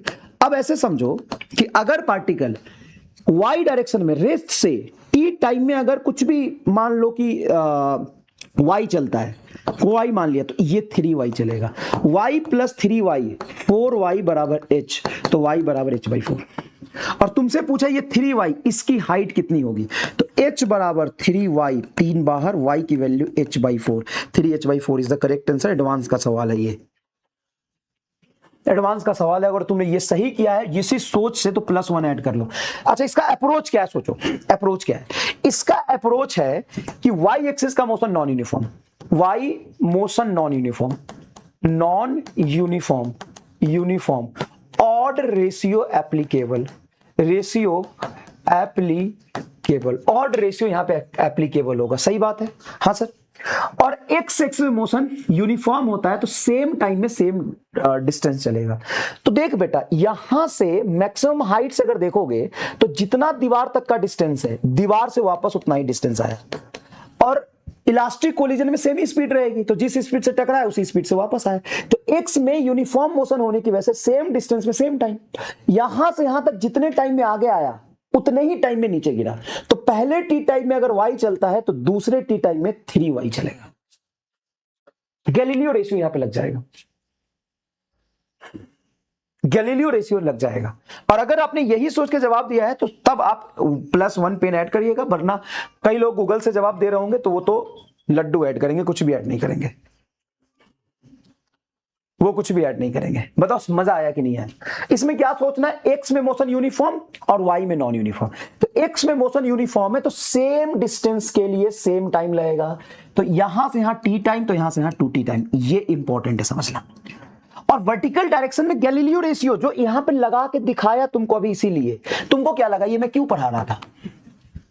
थैंक यू बोलो कि ये जो कराया है ना, इसी की वजह से तुमने देखा कि देखो यहां पे 3 से 4 सेकंड में, देखो 4 सेकंड 3 सेकंड, पहले 1 सेकंड में 3 मीटर चला, 5 मीटर चला है, तो 4 से 5 सेकंड में 1 सेकंड में देखो 15 मीटर चला, इसका 3 गुना, इसका 3 गुना चला है। एक बार और समझा दो बेटा, यही है, यही चीज है, यही 3 से 4 सेकंड में अगर ये 5 मीटर चला है तो 4 से 5 सेकंड में 15 मीटर चलेगा। वही चीज यहां पे लगी है, वही चीज लगी, इसीलिए वो अभी कराया था मैंने आपको। बोलो मजा आया कि नहीं आया? चलो ये देखो, projectile motion from some height आपको मैंने पढ़ा दिया था, उसमें क्या क्या बताया था? उसमें ये बताया था ball is projected upward from the top of the tower with a velocity 50 metre per second. मान लो कि एक टावर के टॉप से बॉल को 50 मीटर पर सेकेंड से फेंका है मैंने, making an angle 30 degree with the horizontal, horizontal से 30 डिग्री एंगल बना रहा। The height of the tower is 70 metre, height of the tower is 70 metre, height of the tower is 70 meter. After how much time from the instant the throwing will with the ball reach the ground? ये कितने time के बाद ball ground पे reach कर जाएगा? Ball ground पे reach कर जाएगा, ये आपसे रेंज पूछा है ना, सॉरी टाइम पूछा है, और रेंज भी निकाल लेना। चलो एक बात बताओ, अगर तूने लेक्चर देखा है वही लोग होंगे, क्या मैंने projectile motion from the some height, projectile motion from some height क्या ड्रॉप के केस से ही पढ़ाया था? हाँ सर। क्या कराया था? इस 50 का कंपोनेंट एक्स में देखोगे तो ux होगा 50 cos 30, ये हो जाएगा 50 cos 30 की वैल्यू होती है √3/2, 25 √3, और y डायरेक्शन में इसकी वेलोसिटी हो जाएगी 50 sin 30, मतलब 50 sin 30 की वैल्यू होती है हाफ 25। अब मुझे एक बात बताओ कि 70 मीटर के हाइट पर मैं हूं, हाँ सर, और यहां से बॉल को ऊपर मैंने 25 मीटर पर सेकंड से फेंका है, कितने देर बाद बॉल रुक जाएगा? सर 2.5 सेकंड बाद बॉल रुक जाएगा, इतना तो मुझे पता है, इतना तो पता है। और अगर 25 से फेंका है तो मैक्सिमम हाइट यहां से कितना चला होगा? तो ये हाइट जो चला होगा h मैक्स 25 गुना 25 u²/2 इंटू जी की वैल्यू 10 से काटोगे तो आ जाएगा तुम्हारा 2.5, तो 25 दुना 50 62 पॉइंट समथिंग, तो कुछ 37 मीटर के आसपास आएगा। 62 तो 30 दुना 60, एक मिनट 2.5 हो गया, तो ये हो गया तुम्हारे 25 और 62.5 को 2 से डिवाइड दोगे तो 31-32 मीटर के आसपास होगा, अप्रोक्सीमेटली बोल रहा हूं 31 मीटर के आसपास होगा। चलो अप्रोक्सीमेट बोल रहा हूं बेटा, आधा किया है, और ये 70 है, तो टोटल कितना हाइट हो जाएगा ड्रॉप करने के बाद, इसको कितना गिरना है? तो 70 और 31 हो जाएगा लगभग 100 मीटर। अगर 100 मीटर टोटल हाइट से बॉल को ड्रॉप करोगे, ऐसे सोचो T इज इक्वल टू, सीधा लिख दो √2, h की वैल्यू 100/g की वैल्यू 10, ये √20 तुम्हारा क्या आ जाएगा? 4.5 सेकेंड, हाँ लगभग। तो टोटल टाइम ऑफ लाइट हो गया 2.5 एंड 4.5, तो 4 2 6, लगभग 7 सेकेंड के आसपास आंसर आ जाएगा। 7 सेकेंड के आसपास आंसर आ जाएगा। 9 सेकेंड तो हो ही नहीं सकता, 5 सेकेंड तो हो ही नहीं सकता, क्योंकि 2.5 सेकंड तो ऊपर जाने में लग गया है। अच्छा एक समझो कि अगर ऑब्जेक्ट को मैंने 25 से फेंका है तो 2.5 सेकंड ऊपर और 2.5 सेकंड में यहीं तक पहुंचा होगा, तो 5 सेकंड तो आंसर कभी हो ही नहीं सकता ना, ऐसे सोचो। और 5 सेकंड कम 2 सेकंड भी नहीं होगा, ये देखो 7 सेकंड या 9 सेकंड हो सकता है, ऐसे सोचो। अच्छा ऑब्जेक्ट को जब हम ड्रॉप करते हैं तो टोटल अगर 125 मीटर होता तो 5 सेकंड लगता, ये टोटल 100 मीटर है तो 5 से कम ही लगेगा, और यहां पे 2.5 लगा है तो 5 तो 7.5 ही जा रहा है, 9 तो कभी जा ही नहीं पाएगा। क्या ऑब्जेक्टिव सवाल ऐसे आएंगे तो लॉजिकली भी अटेम्प्ट कर सकते हो आप? अगर ऐसे सवाल आए तो लॉजिकली अटेम्प्ट कर सकते हो आप। रेंज पूछेगा, रेंज निकाल दोगे, रेंज पूछेगा, रेंज निकाल दोगे। क्या आप ये समझ पा रहे हो कि सर ऑप्शन से ही हम कर लेते कि अगर मैंने 25 से फेंका है तो ग्राउंड तक का टाइम पूछा है, 25 से फेंका 2.5 सेकंड में, 2.5 सेकंड में और टाइम लगेगा, तो 2.5 5 सेकंड में तो यही पहुंचेगा। अभी तो नीचे भी आना है, तो 5 होगा नहीं, 2 होगा नहीं, और जो गया है हाइट वो गया है कुछ 31 मीटर। तो ये लगभग लगभग 100 मीटर है। 100 मीटर से ड्रॉप करेंगे तो टाइम लेगा तुम्हारा 5 सेकंड से कम, क्योंकि 5 सेकंड में टोटल 125 चलता है, तो 5 सेकंड से कम। अगर 5 सेकंड से कम ले रहा है, अगर 5 सेकंड से कम ले रहा है और ऊपर जाने में 2.5 लगा है, तो 5 2 7.5, 9 कैसे आ जाएगा? 9 कैसे आ जाएगा? सोचो, बताओ। क्वाड्रेटिक से भी कर सकते हैं। ये कह रहा सर बिना पिछला लेक्चर देखे सब सही हो रहा है, तो इसलिए बेटा क्योंकि सारे ड्रॉप से करा रहा हूं, सारे मैं ड्रॉप के केस से करा रहा हूं इसीलिए। उसके बाद इक्वेशन ऑफ मोशन से करोगे तो भी सॉल्व हो जाएगा। देखो वर्टिकल डायरेक्शन में इक्वेशन ऑफ मोशन लगाओ, वर्टिकल डायरेक्शन में इक्वेशन ऑफ मोशन लगाओ। बोलो, मैंने ऊपर फेंका है, ऊपर की डायरेक्शन को निगेटिव मान लेते हो, तो एस वाई बराबर u y t plus half a y t square. सिर्फ वाई डायरेक्शन को देखोगे तो डिस्प्लेसमेंट मन नीचे प्लस है, तो मान लो 70 हुआ है, बराबर यू वाई ले लो 25 T plus half into 10 T square, तो हो जाएगा 5 T square minus 25 T minus 70 बराबर 0। 5 से कैंसिल करोगे तो T square minus 5 T minus 10 बराबर 0। अब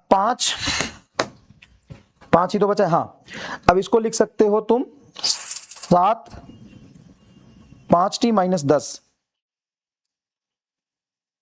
नहीं 7 आएगा ना, 10 थोड़ी नहीं, ये 7 आएगा। ये 5 से कैंसिल करो तो कितना आएगा? अच्छा 5 से कैंसिल करोगे तो ये आएगा तुम्हारा 14 × 75, 14 आएगा, 14 बराबर 0। अब देखो इसको कर दो तुम, 7 और 2 14, तो ये हो जाएगा T square minus 7t plus 5t minus 14 बराबर 0। देखो यहां से t बराबर 7 सेकेंड आ जाएगा। तो क्वाड्रेटिक से भी कर सकते हैं, कोई प्रॉब्लम नहीं है, क्वाड्रेटिक से भी कर सकते हैं, कोई प्रॉब्लम नहीं है। तो आपको दोनों से समझ में आया? दोनों से समझ में आया? क्वाड्रेटिक से देखो ना। अच्छा बेटा, ऊपर की तरफ हम माइनस लिए हैं तो वेलोसिटी निगेटिव और नीचे डिस्प्लेसमेंट पॉजिटिव, क्योंकि ऊपर जाके फाइनली नीचे गिरा है, तो डिस्प्लेसमेंट नीचे और एक्सीलरेशन नीचे, इसलिए ये इक्वेशन बना है। मैंने सेकंड इक्वेशन में सारा ये डिटेल में समझाया है, मतलब सॉरी लास्ट लेक्चर में सारा मैंने ये सारी चीजें डिटेल में आपको बताई हुई है, सारी चीजें डिटेल में आपको बताई हुई है। अब ये सवाल है, ये पहले करते हैं, ये पहले करते हैं, उसके बाद ये करेंगे। ये सवाल मैंने तुमको होमवर्क के लिए दिया था। देखो यहां से ये है 60 मीटर, ये 60 मीटर, ऑब्जेक्ट को मैंने फेंका है 20√2 से एट एन एंगल 45, तो 20 से फेंका हो तो ये 20 और इधर भी हो जाएगा बेटा 20। ठीक है, क्या पूछा है? Find the radius of curvature of the path eight highest point. अरे यार ये अभी पढ़ाया नहीं है, रेडियस ऑफ कर्वेचर तुमको पढ़ाऊंगा तब निकालना। सबसे पहले तुम time of flight and range निकालो, time of flight and range निकालो। रेडियस ऑफ कर्वेचर भी पढ़ाऊंगा अभी, वो सर्कुलर मोशन अभी आएगा, इसी में पढ़ाऊंगा। Radius of curvature projectile motion में तक पढ़ाऊंगा। Time of flight and range निकालो फटाफट, time of flight and range निकालो। चलो भाई, ऑब्जेक्ट को मैंने 60 मीटर की हाइट से फेंका है टेढ़ा 20√2 पे, ये एंगल है कितना? 45 डिग्री। इसका मतलब है कि एक्स एक्सिस में मैंने वेलोसिटी दिया है ux हो जाएगा 20 और ui हो जाएगा 20। दोनों 20 क्यों होगा सर? 20 आगे 20 ऊपर, तभी तो 20√2 होगा। पार्टिकल ऐसे गया है, तो मुझे बताइए इसका रेंज और टाइम ऑफ फ्लाइट फटाफट। रेंज और टाइम फ्लाइट, रेंज और टाइम ऑफ फ्लाइट बहुत आसान है, देखना। एक बात बताओ, ऊपर की तरफ जो मैंने वेलोसिटी उसको निगेटिव ले लेंगे, तो क्या इसको मैं -20 कह सकता हूं? हाँ सर -20 हो गया। अब देखो s बराबर ut plus half AT square, सिर्फ y डायरेक्शन में इक्वेशन ऑफ मोशन लगाओ, y डायरेक्शन में इक्वेशन ऑफ मोशन। अगर y डायरेक्शन में इक्वेशन ऑफ मोशन देखो, पार्टिकल ऊपर गया नीचे गिरा, तो वर्टिकल डिस्प्लेसमेंट तो 60 ही हुआ और वेलोसिटी हो जाएगा -20t plus 10t square, sorry 10/2t square, तो हो गया 5t square minus 20t minus 60 बराबर 0। 5 से काटोगे तो t square minus 4t minus 5 से काटोगे तो 15 चौका 60, 15 बराबर 0। सही है क्या? हाँ। अब इसको तुम लिख सकते हो 15, तो 5 तिहाई 15, 15 चौका 60, नहीं 15 चौका 60 होता है, 60 है ना ये। हाँ, तो 5 से कैंसिल करो तो 12 × 60, 12 आएगा, सॉरी 12 आएगा। तो ये हो जाएगा तुम्हारा t square minus 6t plus 4t minus 12 बराबर 0। क्वाड्रेटिक सही बना है क्या? 6 चौका 24 नहीं, सही नहीं बना, तो 2t कर दो यहाँ पे, तो 6 दूना 12 सही है, और 6 2 -4 सही है। अब तो t कॉमन निकालोगे तो ये हो जाएगा t -6 प्लस 2 बाहर आएगा t -6, तो ये कह रहा है t1 बराबर 6 सेकेंड और t2 बराबर -2 सेकेंड। तो ये गलत होगा, ये आपका सही हो जाएगा। मानते हो ये बात? तो टोटल टाइम फ्लाइट 6 सेकेंड आ रहा है, लेकिन ये 6 सेकेंड तुमको क्वाड्रेटिक से निकालने की जरूरत थी कि तुमको डायरेक्ट दिख रहा है। एक बात बताओ, अगर वर्टिकल वेलोसिटी 20 है तो बताओ ऊपर जाके 2 सेकंड में रुका होगा कि नहीं? हाँ सर 2 सेकंड में रुका होगा। उसके बाद 2 सेकंड में 20 मीटर चलता है और ये 60, टोटल 80 मीटर ऊपर से नीचे ड्रॉप होने में, 80 मीटर ड्रॉप होने में क्या टाइम तुमको नहीं पता कि 4 सेकंड लगता है? हाँ, तो 4 सेकंड और ये 2 second, total time of flight 6 second. Total time flight 6 second. कितने लोग ऐसे निकाल लेते हैं डायरेक्ट? अब सोच रहे हो तुम इक्वेशन ऑफ मोशन लिखोगे, पहले तो तुम साइन कन्वेंशन लोगे, फिर इक्वेशन ऑफ मोशन लोगे, तुम क्वाड्रेटिक लगोगे, फिर आंसर निकालोगे। मुझे तो दिख रहा है भाई, मुझे तो दिख रहा है, और आपको भी देखना सिखाया है मैंने। इस लेवल पे आपको लेके गया हूं कि आपको ये समझ में आए, आपको देखना सिखाया है कि अगर सिर्फ इसका वाई एक्सिस में मैं मोशन देखूं, सिर्फ और सिर्फ वाई एक्सिस में मोशन देखूं, सिर्फ वाई एक्सिस में, अगर किसी पार्टिकल को मैंने 20 से फेंका होगा तो वाई डायरेक्शन में ये 2 सेकंड में रुक जाएगा 20 मीटर चल के, और जब यू टर्न लेगा तो ये 20 और 60 80 मीटर, टोटल 80 मीटर ट्रेवल करने में टाइम लेगा तुम्हारा 4 सेकंड। तो 4 सेकंड 80 मीटर और ये 2 सेकंड, बोलो total 6 second time of flight आ गया कि नहीं?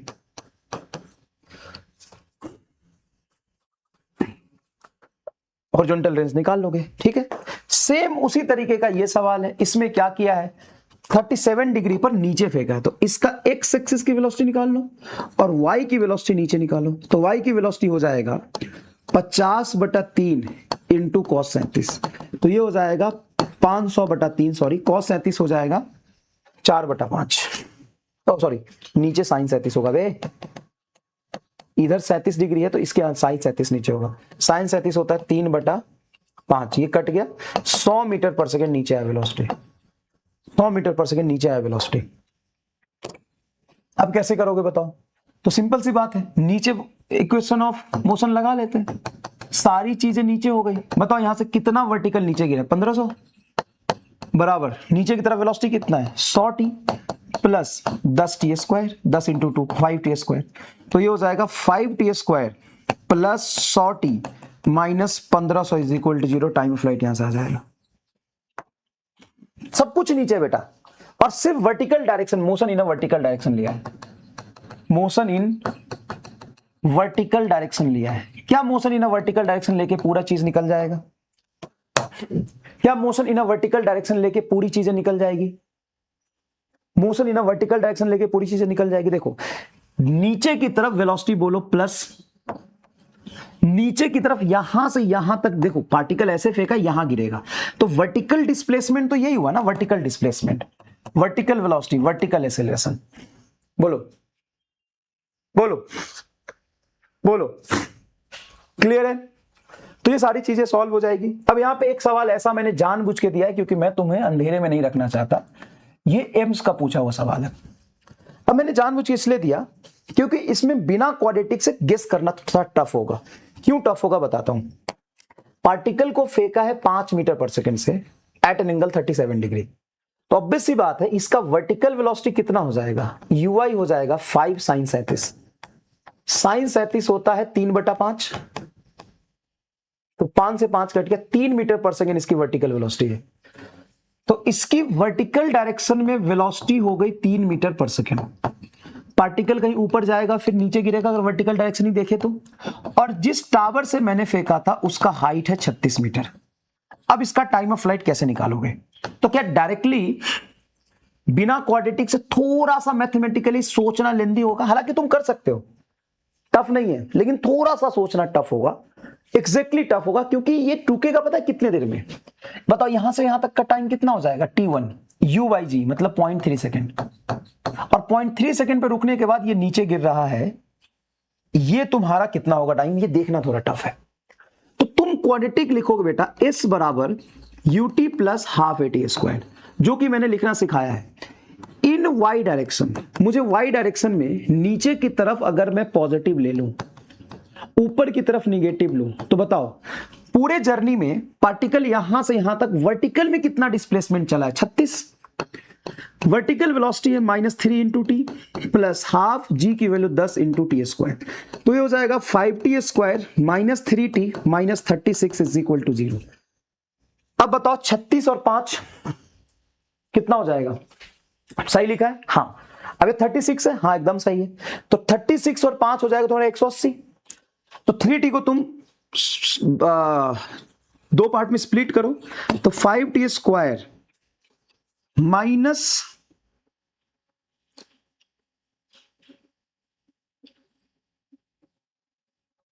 दो पार्ट में स्प्लिट करोगे इसको, तो सोचो कितना होगा? 30 पचे 150, 5 30, 180।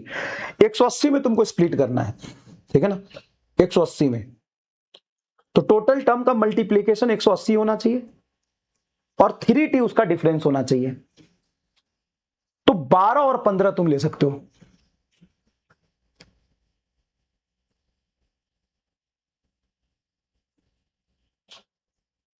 ठीक है, 12 और 15 लो, तो 5t square -15t plus 12t -36। सोचो, तो 15 और 12 का प्रोडक्ट हो गया 180। देखो इसका और इसका मल्टीप्लायर देखना पड़ता है, तो 15 और 12 180 आ जाएगा। सही है। अब यहां से 5t कॉमन ले लो, 5t कॉमन लोगे तो ये होगा t -3, और यहां पे अगर तुम t -5 3 15 एकदम सही है। यहां पे तुम 12 कॉमन लो तो ये बचेगा t -3, एकदम सही जा रहा है।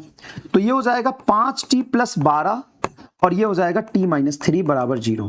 तो एक t1 तो 3 सेकेंड आ गया, एक तुम्हारा t आ गया -12/5 जो कि गलत होगा। तो टाइम ऑफ फ्लाइट तुम्हारा 3 सेकेंड आएगा। बोलो, अच्छा सवाल था। टाइम ऑफ फ्लाइट 3 सेकेंड आया। टाइम ऑफ फ्लाइट क्या है? 3 सेकेंड है। मैं पूरा समझा देता हूं। देखो यहां से 5t कॉमन निकाला तो 5t बाहर चल गया तो यहां पे t बचेगा, यहां पे 5t बाहर चला गया तो 3 बचेगा। यहां पे 12 कॉमन निकालेंगे तो t और 12 3 36। देखो सही आया है। अब तुम श्रीधराचार्य वाले से भी कर सकते हो, -b plus -b square -4ac/2 है, कोई दिक्कत नहीं है। तो रेंज इसका हो जाएगा x की velocity into time of flight. x की वेलोसिटी बोलो कितना है सर? x एक्सिस में वेलोसिटी है 5 cos 37, 5 cos 37, 5 cos 37 into 3। 5 cos 37 की वैल्यू होती है 4/5 इंटू 3, 12 मीटर रेंज आएगा। अच्छा सवाल है ये। अब यहां पे सीधा वर्टिकल मोशन से सिर्फ डायरेक्टली देखना टफ था। क्यों? क्योंकि 0.3 सेकंड पे रुक रहा है। अब एक्जेक्टली 0.3 सेकंड पे रुकना फिर उसको एनालाइज करना टफ हो जाएगा ना, दो पार्ट में मोशन बांटना टफ हो जाएगा। देखो डेटा टफ दिया है थोड़ा सा, ऊपर को माइनस लिया इसलिए यहां पे -3 लिया। देखो इस तरीके से कर लेंगे। क्लियर है? क्लियर है? क्लियर है? बताइए कोई दिक्कत? बताइए कोई दिक्कत? बताइए कोई दिक्कत, कोई कष्ट, कोई परेशानी? बोलो बोलो फटाफट फटाफट फटाफट बोलो बोलो। कोई दिक्कत? कोई दिक्कत? तो क्वाड्रेटिक से आप कर लोगे। एक सवाल मैंने क्लास लेक्चर में दिया था। Two ball is projected horizontally from the height h in opposite direction with speed u1 and u2. Then find time when they are moving perpendicular to each other and also find horizontal distance between them when they are moving perpendicular to each other. ये सवाल बहुत ही शानदार है। सवाल क्या कहता है? देखो सवाल ये कहता है बेटा, सवाल ये कहता है कि एक टावर है, मान लो ये टावर लिया बहुत सुंदर सा। इस टावर से दो ऑब्जेक्ट को, एक को मैंने आगे फेंका है तो +u1 ले सकते हो आप। कितने स्पीड से फेंका है? सेम स्पीड से, तो u1 नहीं, अलग अलग स्पीड से। तो पहले का जो स्पीड है वो है तुम्हारा +u1 i कैप, और दूसरे को पीछे फेंका है तो इसकी जो स्पीड होगी u2, मतलब सेकेंड की जो स्पीड है u2 -u2 i कैप। क्यों मैंने लिया है -u2? क्योंकि अपोजिट डायरेक्शन में फेंका है। ठीक है, अपोजिट डायरेक्शन में फेंका है। अब ये पार्टिकल कुछ इस तरीके से जाएगा और ये पार्टिकल कुछ इस तरीके से आएगा। अब दोनों का डायरेक्शन ऑफ मोशन किसी समय एक दूसरे से 90 डिग्री पे, मान लो ये पार्टिकल ऐसे चल रहा है और ये पार्टिकल कहीं ऐसे चल रहा है। अब इसको पीछे ले जाओगे और इसको पीछे ले जाओगे तो ये किसी इंस्टेंट पे एक दूसरे से 90 डिग्री पर चलते हुए दिखाई देंगे। दोनों को सेम टाइम पे फेंका है 0 पे, तो मान लो यहां पे ये t टाइम पे पहुंचा तो ये भी यहां पे t टाइम पे पहुंचा होगा, ये भी यहां पे t टाइम पे पहुंचा होगा। अब ये दोनों एक दूसरे से परपेंडिकुलर चल रहा है, तो उसका टाइम बताओ क्या होगा, उसका टाइम बताओ क्या होगा।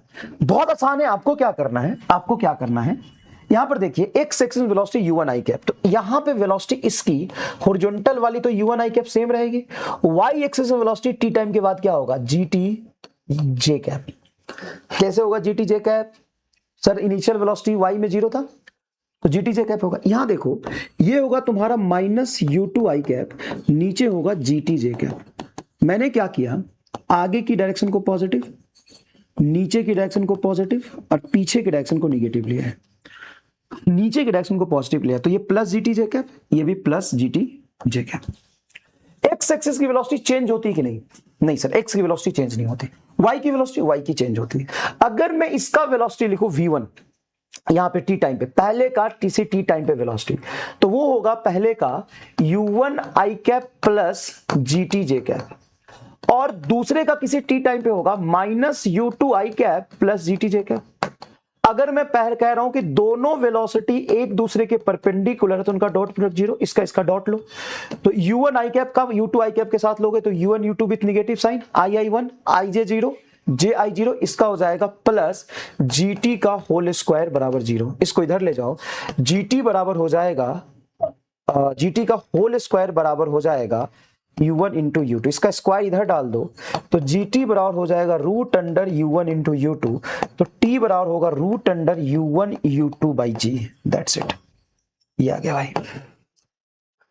लो भाई, लो भाई, root under u1 u2 by g। और देख लो इसका डायमेंशन निकालो, टाइम के बराबर मैच कर जाएगा। इसका डायमेंशन निकाल दो, टाइम से मैच कर जाएगा। इसका डायमेंशन निकाल देना, एग्जैक्टली टाइम से मैच कर जाएगा। अब तुमसे बोला है कि दोनों के बीच में डिस्टेंस बताओ। मान लो यहां से x1 डिस्टेंस चला है और ये x2 डिस्टेंस चला है, तो दोनों के बीच में डिस्टेंस कितना हो जाएगा, हॉरिजॉन्टल डिस्टेंस कितना हो जाएगा, x1 प्लस x2। x1 बोलो कितना है सर, x1 है x एक्सिस में मोशन यूनिफॉर्म होता है, स्पीड इंटू टाइम, तो जितने टाइम में ये आगे गया u1 इंटू ये टाइम और u2 इंटू ये टाइम, तो u1 into T plus u2 into T, जब वो परपेंडिकुलर हुआ था तो u1 प्लस u2 कॉमन हो जाएगा जब t बाहर निकालोगे और t की वैल्यू रख दो, u1 plus u2 into T की वैल्यू हो जाएगी रूट u1 u2 बटा g। ये आंसर आएगा। अच्छे से लिख देता हूं इसको,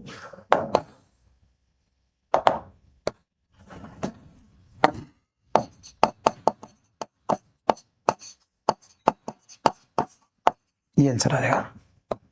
देख लो आसान है कि नहीं, देख लो आसान है कि नहीं। हाँ u1 प्लस u2 इंटू 2। अरे भाई ऐसा है कि इसको पीछे फेंका सर, इसको आगे फेंका, इसको पीछे फेंका, ये जब चलेगा तो x में वेलोसिटी तो उतनी रहेगी, y में वेलोसिटी जीटी जे कैप हो गई। इसको पीछे फेंका, x में वेलोसिटी जितनी दी थी उतनी रहेगी, y में जीटी जे कैप हो गई।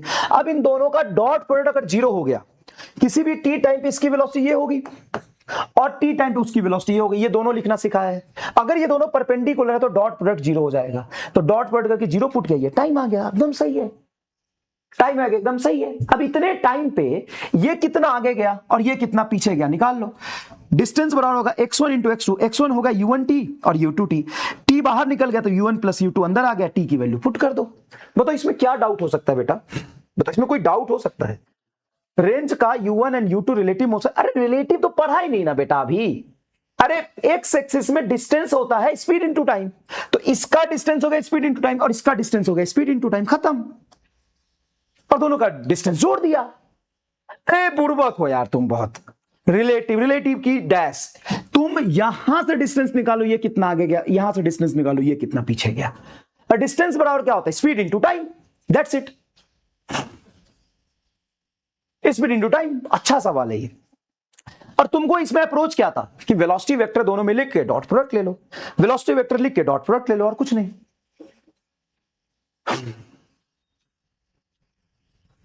डन। समझ नहीं आया शिवम देविल को, समझ नहीं आया, क्या समझ नहीं आया बताओ, मैं समझा दे। तो नहीं, तुमने लेक्चर ही नहीं देखा होगा पिछला, तो नहीं आएगा समझ।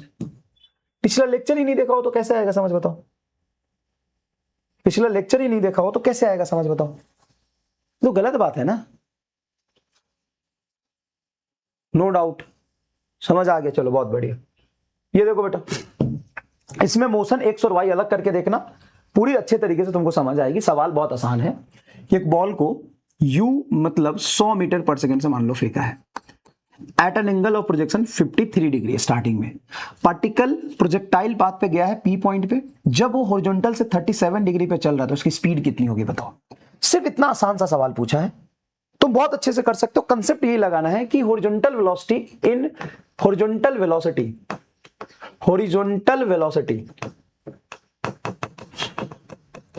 मतलब एक्स एक्सिस वाली रिमेन्स कांस्टेंट हॉरिजॉन्टल वेलोसिटी इन एक्स एक्सिस रिमेन्स कांस्टेंट, ये कंसेप्ट लगाना है। हॉरिजॉन्टल वेलोसिटी इन एक्स एक्सिस रिमेन्स कांस्टेंट, ये कंसेप्ट लगाना है बस आपको, फटाफट लगाइए। हॉरिजॉन्टल वेलोसिटी इन एक्स एक्सिस रिमेन्स कांस्टेंट, बस ये कंसेप्ट आपको लगाना है। चलिए करिए, सॉल्व करिए, सभी लोग कर सकते हैं। अगर ऑब्जेक्ट को मैंने 100 मीटर पर सेकंड से फेंका है एट एन एंगल 53 डिग्री, तो मुझे उस समय पर स्पीड बताओ जब वो हॉरिजॉन्टल डायरेक्शन से 37 डिग्री पर चल रहा है। हॉरिजॉन्टल डायरेक्शन से 37 डिग्री पर चल रहा है तो उसका स्पीड बताओ। 75 metre per second correct answer. कैसे निकाला बताना जरा, कैसे निकाला बताना जरा। तो आपने क्या किया, बोला कि सर देखो इसकी x की वेलोसिटी जो होगी वो होगी 100 into cos 53 degree, cos 53 degree. तो 100 कॉस 53 होती है 3/5, 20 बचे 100, तो 20 तेईस 60 metre per second sir x axis की वेलोसिटी आ गई, और वाई एक्सिस की वेलोसिटी आपकी आ जाएगी 80। बात समझ में आता है? हाँ। अब यहां पे एक्स एक्सिस से 37 का एंगल बना रहा था, उस समय मान लो कि इसकी स्पीड v है, तो 37 पे इसका कंपोनेंट होगा v cos 37, और एक्स एक्सिस वेलोसिटी उसकी 60 हमें पता है, वो ux हमेशा कांस्टेंट रहता है। तो अगर v है तो v का कंपोनेंट 37 में v cos 37 आएगा, और जो कि वेलोसिटी हमेशा 60 होनी चाहिए, तो v cos 37 की वैल्यू हो जाएगी 4/5 इंटू 60, 15 पचे नहीं 15 चौका कितना हो गया 5 है, सॉरी 5 है, 12 पचे 60, नहीं तो 5 से तो मल्टीप्लाई होगा ना जाके, मैं भी पागले आदमी हूं। 4 से कटेगा तो 15 चौका 60 और 5 यहां चला गया, तो v बराबर 5 गुना 15 बराबर 75 मीटर पर सेकेंड। ये 75 metre per second net speed आया। देखो बेटा, जब ऑब्जेक्ट को आप फेंकते हो ना तो हॉरिजॉन्टल डायरेक्शन में जो वेलोसिटी मिलती है वो कांस्टेंट रह जाती है, भले ही उसका नेट स्पीड चेंज होता रहेगा हर समय।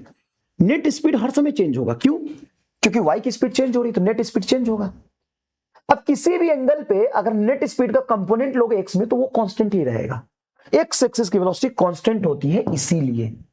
अच्छा, इसी समय पे अगर मैं y की वेलोसिटी पूछ दूं तो इसी समय पे y की वेलोसिटी vy भी बताओ तो एट p vy क्या होगा सर? v sin 37, और v की वैल्यू तुमने निकाल ली 75, और sin 37 होता है 3/5, 5 से काटोगे तो 15 पचे 75, 15 तिया 45, 45 मीटर पर सेकेंड आंसर आएगा।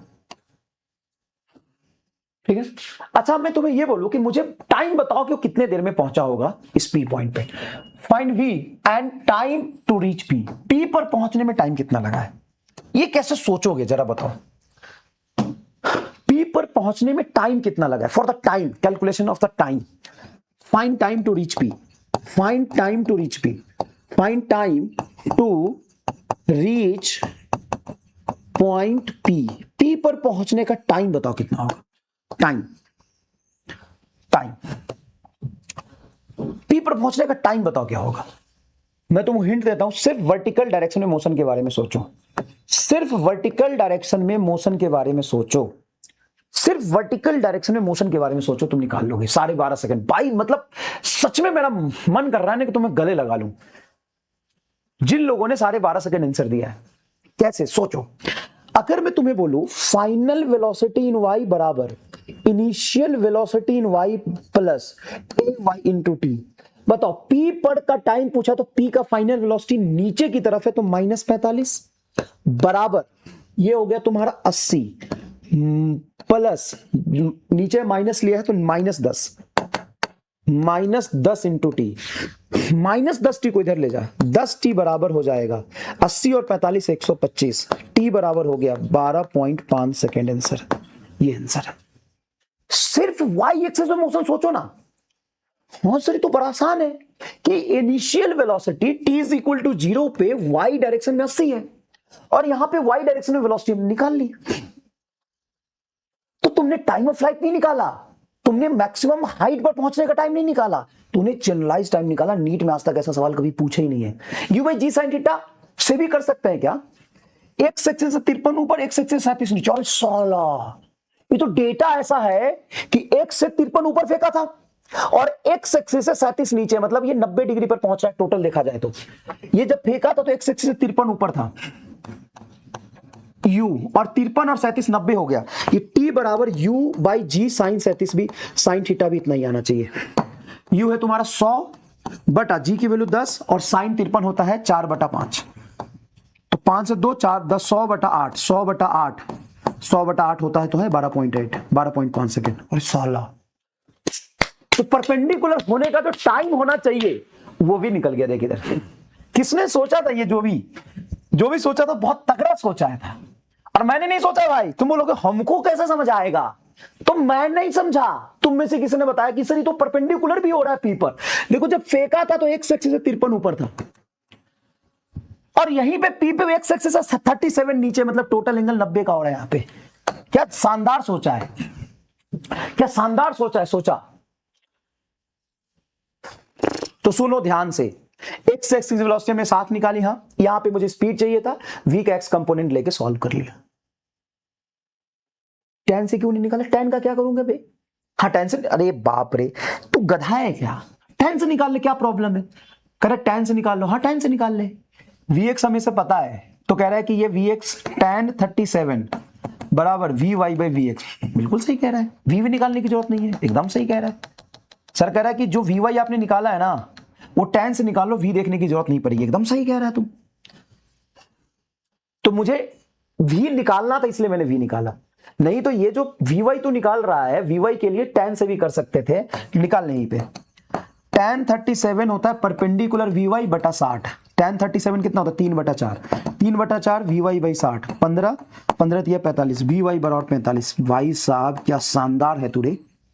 दे आ गया, tan से भी आ गया, tan से भी आ गया, कोई टेंशन नहीं है। यही तो अप्रोच सीखना है। साला किसी ने बोला तो नहीं कि साइन से करना है, tan से कर तू। और देख vy 45 आया, देख vy 45 आया। ये v निकालने की जरूरत भी नहीं पड़ी क्योंकि मुझे x की वेलोसिटी पता होती है हमेशा, थीटा पता है, तो tan से vy निकाल लेंगे। क्या शानदार सोचा है यार। यही तो लेवल रीच करना है। कमेंट बॉक्स में दिल बना दे अगर तुम्हें समझ आया तो। नेक्स्ट देख, ये बोला है ball collide perpendicular to the inclined plane, then find time of flight and speed of collision. Speed of collision and time flight. अब देखो इस सवाल का तरीका चेंज कर दिया, सवाल का तरीका चेंज कर दिया। ये बोला कि ऑब्जेक्ट को 100 मीटर पर सेकंड से 53 डिग्री पर फेंका है, पार्टिकल ऐसे हवा में गया और इंक्लाइन प्लेन के परपेंडिकुलर टकरा। यहां पे कोई इंक्लाइन प्लेन है 53 डिग्री का, उसके परपेंडिकुलर टकरा है। तो मुझे बताओ ये कितने स्पीड से टकराया होगा? एकदम परपेंडिकुलर जाके हिट किया इंक्लाइन प्लेन से। देखो ball collide perpendicular to the incline plane, then find speed of collision and time of flight. कैसे करोगे बताओ? यहां पे तुमको यह दिया है कि इंक्लाइन प्लेन का एंगल ऑफ इंक्लिनेशन 53 डिग्री है। सोचिए कैसे करेंगे, कैसे करेंगे भाई? आसान है, तुमको इंक्लाइन प्लेन का एंगल ऑफ इंक्लिनेशन का यूज करना है। देखो तुमने 100 से 53 डिग्री पर फेंका है। हाँ, जब पार्टिकल यहां पे आया तो डॉटेड लाइन ऐसे बनाओ पहले, और मुझे बताओ कि इंक्लाइन प्लेन से एक्स एक्सिस का एंगल कितना है? 53। तो ये 53 होगा। हाँ सर ये 53 होगा, क्यों? Angle of inclination. ओके, तो ये एंगल कितना है? 37। अब मुझे बता दो साफ साफ कि पार्टिकल जब टकराया तो एक्स एक्सिस से कितना एंगल बना था? 37। तो v का एक्स एक्सिस की तरफ कंपोनेंट क्या होगा सर? v cos 37, क्योंकि 37 के लॉन्ग इसका कंपोनेंट v cos 37। और x एक्सिस वेलोसिटी होता कितना है? ux कांस्टेंट होगा। तो v cos 37 is equal to u cos theta. v cos 37 हो जाएगा तेरा 4/5 is equal to u 100 into cos 53। हो गया, यहां से v निकाल दे। तो कहेगा सर ये तो सेम एज लास्ट है, लास्ट क्वेश्चन जैसा है, लेकिन दोनों को लैंग्वेज बदल गया कि नहीं? देखो इसमें बोला कि ऐसे उड़ता हुआ गया और इंक्लाइन प्लेन के परपेंडिकुलर टकराया है। तो इंक्लाइन प्लेन के परपेंडिकुलर का मतलब ये टोटल 90, अगर यहां से 53 बना रहा है, ये टोटल 90 है और ये 53 है, क्योंकि एक्स एक्सिस से इंक्लाइन प्लेन 53 बना रहा है, तो ये 53 है, टोटल 90, तो ये 37 होगा। बताओ, ये 37 होगा। अरे, और इस तरह के सवाल और भी पूछ सकते हैं, इस तरह के सवाल और भी पूछ सकते हैं। बताओ, अब मजा तब आएगा जब ये 53 पे फेंकू 100 से, लेकिन ये 45 53 के जगह पे कोई 45 या 30 कर दूं, 45 या 30 कर दूं, तो क्या होगा, तब मजा आएगा। जैसे ये सवाल है, ये सवाल है, बॉल को फेंका 100 से 53 डिग्री पर, ये इंक्लाइन प्लेन 45 डिग्री का और यहां से परपेंडिकुलर टकराया है, ये टोटल 90 डिग्री है। ठीक है, तो अब बताओ कितने स्पीड से टकराया होगा, कितने स्पीड से टकराया होगा, अब बताओ कितने स्पीड से टकराया होगा। अब बोलो सर, आसान है। एक बात बताओ, हॉरिजॉन्टल से ये 53 था, हाँ, तो ये तो अलग कहानी है। इंक्लाइन प्लेन एक्स एक्सिस से कितना बना रहा है, 45, तो यहां पे एक्स एक्सिस से इंक्लाइन प्लेन कितना बनाएगा सर, 45, और इंक्लाइन प्लेन से ये एंगल कितना है सर, 90, ये 45, तो ये हो जाएगा 45, तो इसका एक्स एक्सिस में कंपोनेंट आएगा v cos 45 is equal to इस u का x axis velocity 100 cos 53 degree, यहां से v निकाल दो, v/√2 is equal to 100 cos 53 होता है 3/5, तो 20×3 = 60, v इज इक्वल टू 60/2, खत्म। और इतना तुम बता सकते हो कि अगर 45 है तो जो x का कंपोनेंट आया वही y का कंपोनेंट आएगा। x का कंपोनेंट कितना आता है, तो 100 cos 53 कितना, 60, तो ये भी 60 होगा, तभी तो ये 60 और 60/√2 45 डिग्री पर हो गया। क्या सही है? टाइम कितने देर में हुआ होगा, time to reach p, time to reach incline plane,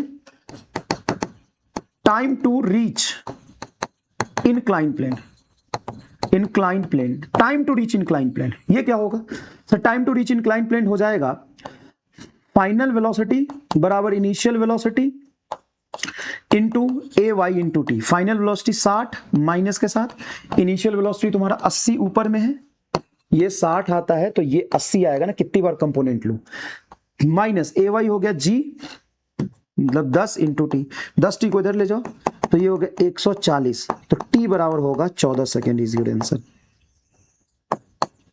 T बराबर होगा 14 सेकेंड।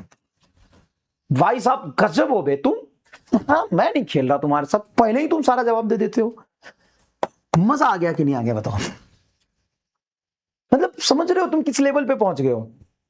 सिंपल सी बात है, ये टोटल 90 डिग्री है और हॉरिजॉन्टल से इंक्लाइन 45 बना रहा है, तो इंक्लाइन हॉरिजॉन्टल से 45 बना रहा है, ये 45 तो ये 45, तो v का कंपोनेंट v cos 45 बराबर 100 cos 53 आएगा। और टाइम निकालने के लिए तुम x का मोशन नहीं देख सकते, बताओ क्यों? क्योंकि x एक्सिस में मोशन देखोगे तो टाइम पता ही नहीं चलेगा, क्योंकि x में वेलोसिटी तो कांस्टेंट रहता है, तो तुम किसी भी टाइम पे देखो x की वेलोसिटी तो वही रहनी है, तो पता ही नहीं चलेगा तुम्हें कभी भी। चलो एक लास्ट क्वेश्चन है बस, सॉरी बेटा सॉरी, एक जो गलत क्वेश्चन था ना उसने साला समय ले लिया, पूरे क्लास में मेरे दिमाग में चलता रहा वो गलत क्वेश्चन क्यों लाया मैं, पहले देख लेना चाहिए था, लेकिन हो जाती है।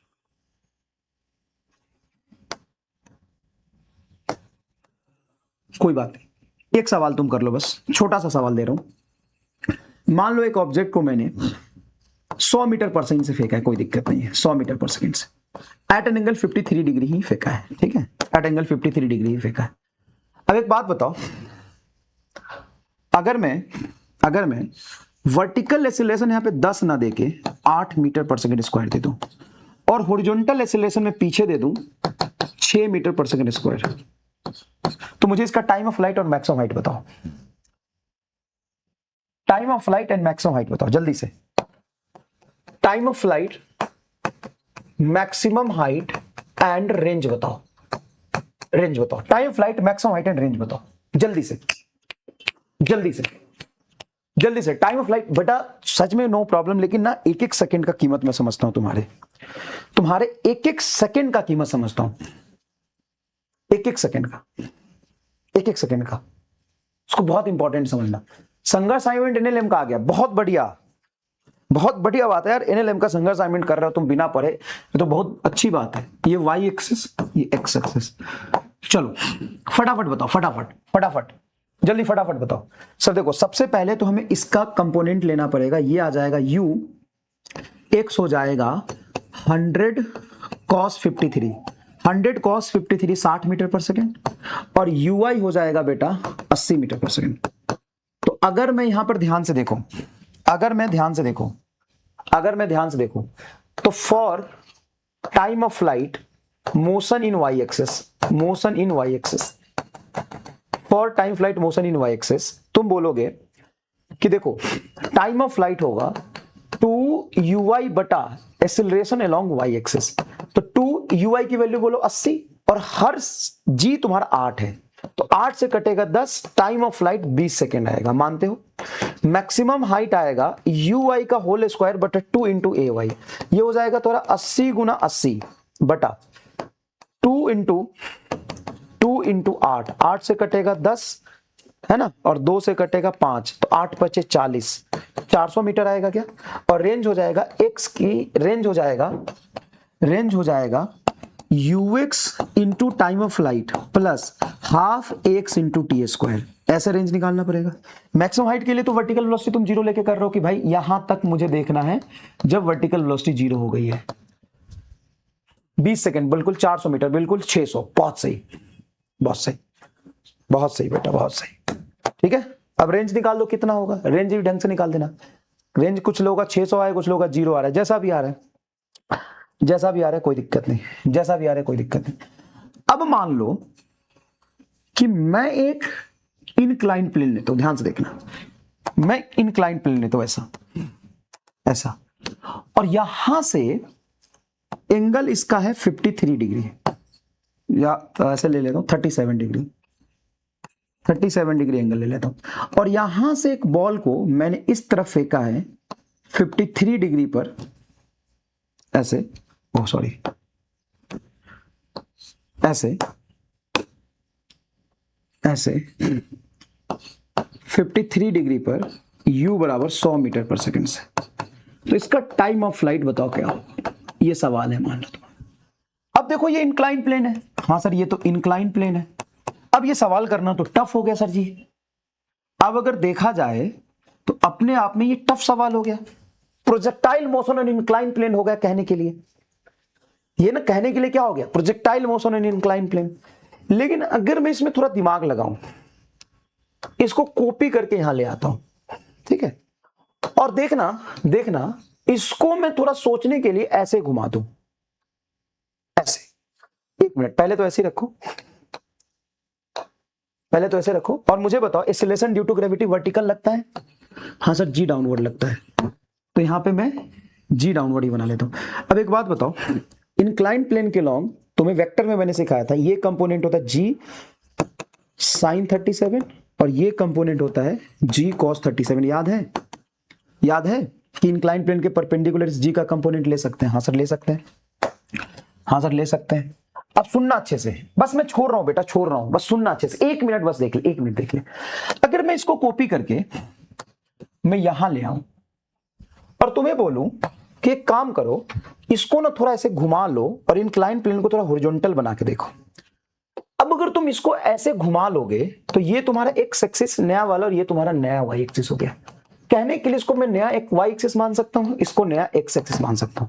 पार्टिकल को जब फेंका था तो ऐसे जाके यहां टकराएगा, ये जाके यहां टकराएगा। अब इसका टाइम ऑफ फ्लाइट क्या हो जाएगा, तो टाइम ऑफ फ्लाइट होगा ui 2ui बाई जी, हाँ तो 2ui बोलो सर। 100 से फेंका था 53 डिग्री पे, तो ये 80 आता है सर, 80, तो ये तुम्हारा हो गया 80। जी की वैल्यू हो जाएगी तुम्हारी वर्टिकल में जी कॉस 37, जी कॉस 37, तो 2 इंटू 80 बटा 10 इंटू कॉस 37, 4/5 कट के 20 सेकेंड आ रहा है क्या, हाँ टाइम ऑफ फ्लाइट आंसर।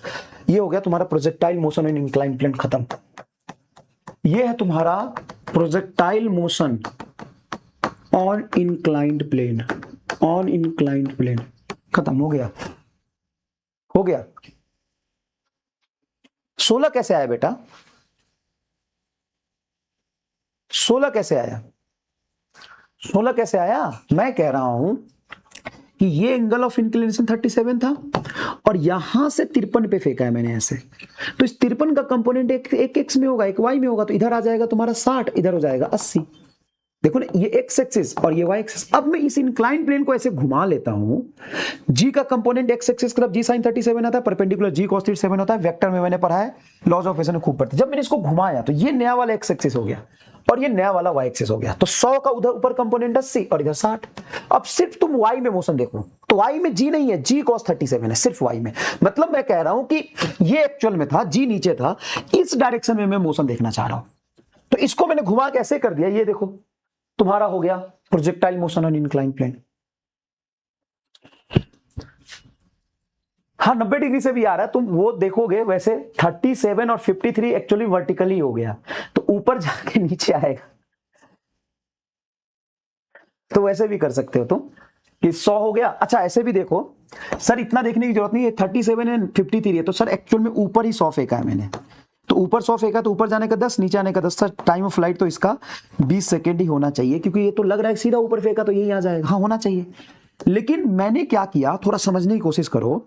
मैंने क्या किया कि ये तेरा इंक्लाइन प्लेन है, मान लो ये थीटा है, और यहां से मैं ऑब्जेक्ट को अल्फा एंगल पे यू स्पीड से फेंक रहा हूं, तो इसका मोशन ऐसा होगा और जी नीचे लगेगा।